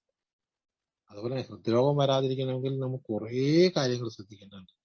അപ്പൊ പല രോഗങ്ങളും വരാതിരിക്കാൻ ഒരുപാട് കാര്യങ്ങൾ നമ്മൾ ശ്രദ്ധിക്കേണ്ടതുണ്ട്. പക്ഷെ മദ്യാസക്തി എന്ന രോഗം വരാതിരിക്കാൻ ഒരു ഒറ്റ കാര്യം ശ്രദ്ധിച്ചാൽ മതി, മദ്യപിക്കാതിരുന്നാൽ മതി. അതായത് സിമ്പിൾ ട്രീറ്റ്മെന്റ് ഉള്ള ഒരു രോഗമാണ്, ഈ മാരകമായ രോഗമാണ് മദ്യാസക്തി. സിമ്പിളാണ്, ഒറ്റ കാര്യം ചെയ്യേണ്ടുള്ളൂ, മദ്യപിക്കാതിരിക്കുക, അല്ലെങ്കിൽ മദ്യവിമുക്തരായിരിക്കുന്നത്. മദ്യാസക്ത രോഗത്തിനുള്ള മോചനം. പക്ഷേ മദ്യപിക്കാതിരിക്കുക എന്ന് പറയുന്നത് ഞാൻ നേരത്തെ ആദ്യം പറഞ്ഞിരുന്നു, അത് ഒന്നാമത്തെ സ്റ്റെപ്പ് മാത്രമേ ആവുന്നുള്ളൂ. അതായത് ഇപ്പൊ നമ്മൾ ആ മദ്യം അങ്ങോട്ട് മാറ്റിവെച്ചു. അതായത് മദ്യം മാറ്റിവെക്കുക എന്നുള്ള ഒരു പ്രക്രിയ നടത്തി. ഇപ്പൊ കുടിക്കുന്നില്ല, അത് മാറ്റിവെച്ചു. പക്ഷേ ഈ പ്രക്രിയ പെട്ടെന്ന് ഉണ്ടാവണമല്ല. അത് ഒരു ചിന്തയുടെ ഭാഗമായിട്ടാണ്, ഒരു സംഭവത്തിന്റെ ഭാഗമായിട്ടാണ് ഈ ചിന്ത ഉണ്ടാവുന്നത്. ആ ചിന്തയിൽ നിന്നാണ് നമ്മൾ മദ്യപിക്കാൻ പോകുന്നത്. അപ്പോൾ അതിലേക്ക് നയിക്കുന്ന എല്ലാ ചിന്തകളെയും തടയാൻ നമുക്ക് ശ്രമിക്കേണ്ടതുണ്ട്. അപ്പൊ മദ്യവിമുക്തരായിരുന്നാൽ മതി എന്നുള്ള കാര്യമൊക്കെ എന്നത് മദ്യാസക്ത രോഗത്തിൽ നിന്ന് മോചന പ്രക്രിയയുടെ അടിസ്ഥാനമാണ്. ഇവിടെ തറപ്പിച്ച് പറയപ്പെടേണ്ട ഒരു വസ്തുതയുണ്ട്. സുബോധ ജീവിതം ഞങ്ങൾ ഭയന്നതുപോലെ ഒട്ടും കഠിനമോ മുഷിപ്പിക്കുന്നതോ അസ്വസ്ഥമാക്കുന്നതോ അല്ല. നേരത്തെ മറ്റേ കഠിനവും രസപുല്യമായ കാര്യമല്ല എന്ന് പറഞ്ഞാൽ തന്നെ സുബോധ ജീവിതം വളരെ കഷ്ടപ്പാട് നിറഞ്ഞൊരു സാധനമൊന്നുമല്ല, മുഷിപ്പിക്കുന്നതോ ബോറടിപ്പിക്കുന്നതല്ല. മറിച്ച് ആ ജീവിതം ഞങ്ങൾ ആസ്വദിക്കാൻ ആരംഭിക്കുകയും മദ്യപിച്ചിരുന്ന കാലയളവിനേക്കാൾ കൂടുതൽ ആവേശകരമായി ആ ദിവസം നമുക്ക് അനുഭവപ്പെടുകയും ചെയ്യും. മദ്യപിക്കാതിരിക്കുന്നതിന്റെ ആനന്ദം തിരിച്ചറിയുക, സന്തോഷം തിരിച്ചറിയുക, അതിനെ എൻജോയ്മെന്റ് ആക്കി മാറ്റാൻ നമുക്ക് കഴിയണം. മദ്യപിക്കാതിരിക്കുക എന്നുള്ള ഒന്നാം സ്റ്റെപ്പ്. മദ്യപിക്കാതിരിക്കുന്ന കാലയളവിൽ ഏറ്റവും രസകരമായി ജീവിക്കാൻ നമുക്ക് കഴിയണം, ഏറ്റവും സന്തോഷകരമായി ജീവിക്കാൻ നമുക്ക് കഴിയണം, ആസ്വദിച്ച് ജീവിക്കാൻ നമുക്ക് കഴിയണം. ആസ്വദിച്ച് ജീവിക്കാന്, സന്തോഷകരമായിരിക്കാന് ഒക്കെ നമ്മൾ ചില നടപടികൾ ചെയ്താൽ നമുക്ക് സാധിക്കും, ചില ടിപ്പുകൾ ചെയ്താൽ നമുക്ക് സാധിക്കും. അങ്ങനെ ചെയ്ത് പരിശീലിച്ചിട്ടുള്ളവര് പറയുന്നത് എന്താ പറയാ, ഈ ഇത്രയും രസകരമായ ഒരു ജീവിതത്തെ ആണോ നമ്മുടെ കുടിച്ച് കാലങ്ങൾ വെറുതെ കളഞ്ഞു പോയത് എന്ന് പറയുന്നുണ്ട്. അപ്പൊ അതുകൊണ്ട് എന്തൊക്കെ ടിപ്പുകളാണ് നമുക്ക് ഉപയോഗിക്കാൻ കഴിയുക എന്നുള്ളതിനെ കുറിച്ച് നമുക്ക് വിശദമായിട്ട് പഠിക്കാം. അതാണ് ആമുഖത്തിൽ പറയാനുള്ളത്. പിന്നെ ഇവിടെ നമുക്ക് ഒരുപാട് നമ്മളുടെ ചോദ്യങ്ങൾക്ക് നമുക്ക് ഉത്തരം കിട്ടും. അതായത് ചില ചോദ്യങ്ങള് എന്താ പറയാ, നമ്മള് ഒരു കള്ളുകുടി സഭയിൽ, ഒരു മധ്യ സർക്കാരത്തിൽ, ഒരു പാർട്ടിയിൽ, ഡിന്നറിന് ഒക്കെ ചെല്ലുമ്പോൾ നമ്മൾ എന്ത് ചെയ്യും? അവിടെ ചെല്ലുമ്പോൾ നമ്മൾ എങ്ങനെയാണ് കുടിക്കാതിരിക്കുക? എല്ലാവരും നമ്മളെ നിർബന്ധിക്കും. നമ്മളൊരു മോശക്കാരനാവും. എന്ത് നമ്മൾ അവിടെ പോയിട്ട് ചെയ്യണം? അതുപോലെ തന്നെ നമ്മുടെ വീട്ടില് ഞാനിപ്പോ കുടിക്കാത്തുള്ളൂ. എന്റെ പാളിയും കുടിക്കും, അവര് കുടിക്കും, ഇവര് കുടിക്കും. ഇവരൊക്കെ പലപ്പോഴും എന്റെ വീട്ടിൽ ഗസ്റ്റ് ആയിട്ട് വരാറുണ്ട്. അപ്പൊ നേരത്തെ ഗസ്റ്റ് ആയിട്ടൊക്കെ വരുന്ന സമയത്ത് അവർക്കൊക്കെ ഇവിടെ വന്നാൽ ഒരു സ്മോള് കൊടുത്ത് അവർ വളരെ ഹാപ്പി ആയിട്ട് പോകുമായിരുന്നു. ഇപ്പൊ അവര് വരുമ്പോ ഞാൻ കൂടി നിർത്തി എന്നുള്ളതിന്റെ പേരില് അവർക്ക് കൊടുക്കാണ്ടിരിക്കുന്നത് മോശമല്ലേ? അപ്പോ വീട്ടിൽ ഒരു കുപ്പി വാങ്ങി അവിടെ ഇരുന്നോട്ടെ, ഞാൻ കുടിക്കുന്നില്ല. അങ്ങനെ നമുക്ക് വീട്ടിൽ കുപ്പി വാങ്ങിച്ചു വെക്കാൻ പാടുണ്ടോ? അതുപോലെ തന്നെ എന്തുകൊണ്ടാണ് ഞാനിപ്പോ കുടിക്കുന്നില്ല, ഞാൻ കൂടി നിർത്തി എന്നുള്ള വേറെ ആൾക്കാരോട് പറയേണ്ടതുണ്ടോ? അങ്ങനെയാണെങ്കിൽ ഞാനൊരു കഴിവില്ലാത്തവനാണെന്ന് വിചാരിക്കില്ലേ? ഞാനൊരു അത്രയും ചിലപ്പോ ഞാൻ ഈ ചോദ്യം കേട്ടിട്ടുണ്ട്. ഞാൻ കൂടി നിർത്തിയതാണെന്ന് ഞാൻ ഒരാളോട് 1-2 പേരോടൊക്കെ പറഞ്ഞിട്ടുണ്ടായിരുന്നു. അപ്പോ അവര് തിരിച്ചു ചോദിച്ച ചോദ്യമുണ്ട്, അത്രയും വലിയ കുടീനായിരുന്നു നീ എന്ന്. അപ്പൊ കുടി നിർത്താൻ മാത്രമുള്ളൊരു കുടി നമ്മൾ കുടിച്ചോന്ന് ചോദിക്കും. അപ്പൊ നമ്മളെ വീണ്ടും ഒരു കൊച്ചാക്കലാണ്. അപ്പൊ അങ്ങനെ നമ്മൾ കുടി നിർത്തി എന്ന് പറയണോ? എന്താണ് നമ്മൾ ഇവരോടൊക്കെ പറയേണ്ടത്? അതുപോലെ തന്നെ നമ്മുടെ സെക്സിനെയൊക്കെ ഈ ഒരു കുടി ബാധിക്കുവോ? സെക്സ് കൂടുവോ കുറയോ, താല്പര്യമില്ലാതെ വരുവോ ഒക്കെ ചെയ്യുമോ? അതുപോലെ തന്നെ നന്നായി ഉറങ്ങുന്ന 2 അടിച്ചു കഴിഞ്ഞാൽ സുഖമായിട്ട് ഉറങ്ങാൻ പറ്റും, പക്ഷെ മദ്യപിക്കാതെ കഴിഞ്ഞാൽ ഉറക്കം കിട്ടുവോ? അതുപോലെ തന്നെ സ്വപ്നങ്ങള് ഇങ്ങനെ ഉറക്കത്തിൽ ഇങ്ങനെ സ്വപ്നം കാണുന്നു, കുടിക്കുന്ന കാര്യങ്ങളൊക്കെ സ്വപ്നം കാണുന്നുണ്ട്. അങ്ങനെ സ്വപ്നം കണ്ടു കഴിഞ്ഞാൽ പിന്നെ ഞാൻ പോയി കുടിക്കുമോ? അങ്ങനെ കാണാൻ പാടുണ്ടോ എന്നൊക്കെ. അതല്ലെങ്കിൽ ഈ ഡ്രൈ ഡ്രിങ്കർ എന്ന് പറയും, ഈ കുടിക്കുന്നത് കണ്ടിട്ട് ഇങ്ങനെ നമ്മൾ ആസ്വദിക്കുക. മറ്റുള്ളവരൊക്കെ കുടിസഭയിൽ പോയി ഇരിക്കാൻ പാടുണ്ടോ എന്നൊക്കെ നമുക്ക് ചില സംശയങ്ങളുണ്ടാവും. ബാറിൽ പോകാവോ? ബാറിൽ ബാക്കിയുള്ളവരൊക്കെ കുടിച്ചോട്ടെ, ഞാൻ പോയി ഭക്ഷണം കഴിക്കാൻ വേണ്ടി ബാറിൽ നമുക്ക് പോകാമോ? എന്താണ് നമ്മൾ ചെയ്യേണ്ടത്? അതുപോലെ ഈ ബോറടിക്കുന്ന സമയം വരുമല്ലോ, ഒറ്റയ്ക്ക് ഇരുന്ന് ഇങ്ങനെ ബോറടിച്ച് ഒന്നും ചെയ്യാതിരിക്കുന്ന സമയത്ത് ഞാൻ എന്താണ് ചെയ്യുക? ഇപ്പൊ കുടിക്കണം എന്നുള്ള തോന്നല് ഒറ്റയ്ക്ക് ഇരിക്കുമ്പോ വരുമല്ലോ, ഏകാന്തമായിരിക്കുമ്പോ. ആ സമയത്ത് എന്താ ചെയ്യുക? അത് തന്നെ ഭയങ്കര ഹാപ്പിയുള്ള സമയം, ഇപ്പൊ വീട്ടില് വല്ല ബർത്ത്ഡേ പാർട്ടിയോ അതല്ലെങ്കിൽ ആഘോഷങ്ങളോ ഒക്കെ, അല്ലെങ്കിൽ തൊട്ടടുത്ത പള്ളിയിലോ അവിടെയൊക്കെ പെരുന്നാളോ ഉത്സവങ്ങളോ ഒക്കെ വരുന്ന സമയത്ത് നമ്മളവിടെ ചെല്ലുമ്പോൾ എല്ലാവരും ഭയങ്കര ഹാപ്പി ആയിട്ടിരിക്കുന്ന സമയത്ത് ഞാൻ ഈ കുടിക്കാതെ അവിടെ പോയിട്ട് എന്നാ ചെയ്യാനാന്ന് വിചാരിച്ച് ഞാൻ വീട്ടിലിരിക്കാൻ പാടുണ്ടോ, അല്ലെങ്കിൽ അവിടെ പോകാൻ പാടുണ്ടോ, അവിടെ പോയിട്ട് എന്ത് ചെയ്യണം എന്നുള്ള കാര്യത്തെ കുറിച്ച് നമുക്കൊരു നല്ല ഒരു ധാരണയൊക്കെ ഉണ്ടാവേണ്ടതുണ്ട്. അപ്പൊ തന്നെ ഞാന് ഒരുപാട് പ്രശ്നങ്ങളുള്ള ആളാണ്. ഞാൻ കുടിയുണ്ടാക്കിയ പ്രശ്നം, എന്റെ പെരുമാറ്റ പ്രശ്നം, വൈകല്യ പ്രശ്നം, അതുപോലെ തന്നെ ഒരുപാട് ആൾക്കാർ ചികിത്സാലയത്തിലൊക്കെ കയറി ചികിത്സ കഴിഞ്ഞിട്ട് വന്നവരാണ്. ഞാനാണെങ്കിലും പ്രോപ്പറായിട്ട് ചികിത്സയ്ക്കൊന്നും പോയിട്ടില്ല. അതുകൊണ്ട് തന്നെ എനിക്ക് അങ്ങനെ ചികിത്സയൊന്നും കിട്ടാതെ ഇപ്പൊ എനിക്ക് കുടിയിൽ നിന്ന് മാറിയിരിക്കാൻ കഴിയുമോ എന്നുള്ള കുറെ സംശയങ്ങളുണ്ടാവും. അതുപോലെ തന്നെ ഈ പഴയ ഫ്രണ്ട്സിനെ, കുടിച്ചുകൊണ്ടിരിക്കുന്ന കാലത്തെ ഫ്രണ്ട്സിനെയൊക്കെ ഇങ്ങനെ കാണും നാട്ടിലിറങ്ങുമ്പോൾ. അവരെ ഒക്കെ കാണുമ്പോൾ ഞാൻ എന്താ ചെയ്യുക? അവരോട് ഞാൻ എന്താ പറയാ? അവരുടെ കൂട്ടത്തിൽ കൂടണോ കൂടാതിരിക്കണോ എന്നുള്ള കാര്യത്തെ കുറിച്ച് നമുക്ക് ഡൗട്ട് ഉണ്ടാവും. അതുപോലെ എന്റെ പഴയ കുറെ സ്വഭാവം ഉണ്ടായിരുന്നു. എന്റെ പഴയ റൂട്ടുണ്ട്, രാവിലെ മുതൽ വൈകുന്നേരം വരെയുള്ള എന്റെ ഒരു ചാനലുണ്ട്. ആ റൂട്ട് ഞാൻ അടയ്ക്കണോ, അത് വേറെ റൂട്ടിൽ കൂടെ പോകണോ, ആ റൂട്ടിൽ കൂടെ പോയാൽ കുഴപ്പമുണ്ടോ എന്നുള്ള കാര്യത്തെ കുറിച്ചൊക്കെ നമുക്ക് വ്യക്തമായ ധാരണ ലഭിക്കേണ്ടതുണ്ട്. ഈ പറഞ്ഞ ധാരണകളൊക്കെ ലഭിക്കാനാണ് യഥാർത്ഥത്തിൽ ഈ പുസ്തകത്തിലൂടെ നമ്മൾ കടന്നു പോകുന്നത്. തീർച്ചയായിട്ടും നമുക്ക് അതിന് സാധിക്കും എന്ന് വിചാരിക്കാം. ഇന്ന് ഞാൻ അതിലേക്ക് കടക്കാത്തത്, അതിന് കടന്നു കഴിഞ്ഞാൽ അതിന്റെ ഒരു സമയം കിട്ടില്ല എന്നുള്ളത് കൊണ്ടാണ്. ഏതായാലും ഇതിന് ആദ്യത്തെ ഈ ചെറുഗ്രന്ഥം ഉപയോഗിക്കേണ്ട വിധത്തിൽ ആദ്യത്തെ ഒരു ഖണ്ഡിക വായിച്ച് ഞാൻ അവസാനിപ്പിക്കാം. ഈ ചെറുഗ്രന്ഥം മദ്യാസക്ത രോഗത്തിൽ നിന്ന് മോചനം പ്രാപിക്കാനുള്ള ഒരു പദ്ധതി വാഗ്ദാനം ചെയ്യുന്നില്ല. ഒരു പദ്ധതി അങ്ങനെ പറയുന്നില്ല, ഇങ്ങനെയാണ് ചെയ്യേണ്ടത്. പക്ഷെ പിന്നെന്താ, ആൽക്കഹോളിക്സ് അനോണിമസിന്റെ സുഖപ്പെടൽ പദ്ധതിയുടെ പടികൾ ആൽക്കഹോളിക്സ് അനോണിമസ് 12 പടികളും 12 പാരമ്പര്യങ്ങളും എന്നീ ഗ്രന്ഥങ്ങളിൽ വിശദമായി പ്രതിപാദിച്ചിട്ടുണ്ട്. ഈ പടികൾ ഇവിടെ വ്യാഖ്യാനിക്കുന്നില്ല. അതിലൂടെ സംഭവിക്കുന്ന സുഖപ്പെടൽ പ്രക്രിയയും ഈ ചെറിയ ഗ്രന്ഥത്തിൽ ചർച്ചയ്ക്ക് വിധേയമാക്കുന്നില്ല. അതായത് സുഖപ്പെടാൻ വേണ്ടി നമ്മുടെ മുന്നിലേക്ക് വെച്ചിട്ടുള്ള പ്രധാനപ്പെട്ട കാര്യമാണ് പടികൾ. അത് ഞാൻ നേരത്തെ പറഞ്ഞല്ലോ. അതിവിടെ പറയുന്നില്ല. മറിച്ച് കുടിയിലേക്ക് നയിച്ചിട്ടുള്ള നമ്മളുടെ വ്യക്തിപരമായ ചില സ്വഭാവ സവിശേഷതകളെ ഒന്ന് റിഫൈൻ ചെയ്തെടുക്കാൻ, ഒന്ന് പുനഃക്രമീകരിക്കാൻ നമ്മളെ പടികൾ സഹായിക്കുന്നുണ്ട്.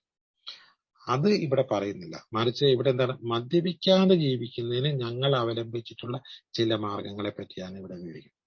നമുക്ക് ചിന്തകളൊക്കെ വന്നാൽ പോലും നമ്മള് മദ്യപാനം എന്ന് പറയുന്ന ആ പ്രക്രിയയിലേക്ക് കടക്കുന്ന ആ കടക്കല്, അവിടെയുള്ള ഒരു മിക്കവാറും അങ്ങനെ കടക്കുന്നത് ആലോചിച്ചിട്ടൊന്നായിരിക്കില്ല, ചിന്തയില്ലാതെ തന്നെ ആയിരിക്കും ചിലപ്പോൾ അതിലേക്ക് കിടക്കുക. പല ബിഗ് ബുക്ക് പറയുന്നുണ്ട് ഒരിടത്ത്, ബാറിന്റെ മുന്നിൽ പോയി നിന്നിട്ട് ബാറിലേക്ക് കയറിയത് ഒരു ചിന്തയും മനസ്സിലില്ലാതെ കയറിപ്പോയി. ഒരു ചിന്തയും കുടിക്കണമെന്നോ കുടിക്കാൻ പാടില്ലെന്നോ ഞാൻ കുടി നിർത്തിയാന്നോ ഒന്നുമില്ലാതെ ബാറിലേക്ക് കയറി കുപ്പി ഓർഡർ ചെയ്ത് വന്നുകൊണ്ട് കഴിച്ചതിന് ശേഷമാണ് ഞാൻ എന്തിനാണ് ഇവിടെ വന്നതെന്ന് തോന്നിയിട്ടുള്ളത്. അപ്പൊ അവിടെ അങ്ങനെയൊക്കെ മദ്യപിക്കാനുള്ള ചാൻസുകളുണ്ട്. അതുകൊണ്ട് അതൊക്കെ ആൽക്കഹോളിക് അനോണിമസിൽ താല്പര്യമുള്ള വ്യക്തിയാണെങ്കിലും അല്ലെങ്കിലും നിങ്ങൾക്ക് സ്വാഗതം. മദ്യപിക്കാതെ ജീവിക്കുന്നതിന് ഞങ്ങൾ അവലംബിച്ചിട്ടുള്ള ചില മാർഗങ്ങളെ പറ്റിയാണ് ഇവിടെ വിവരിക്കുന്നത്.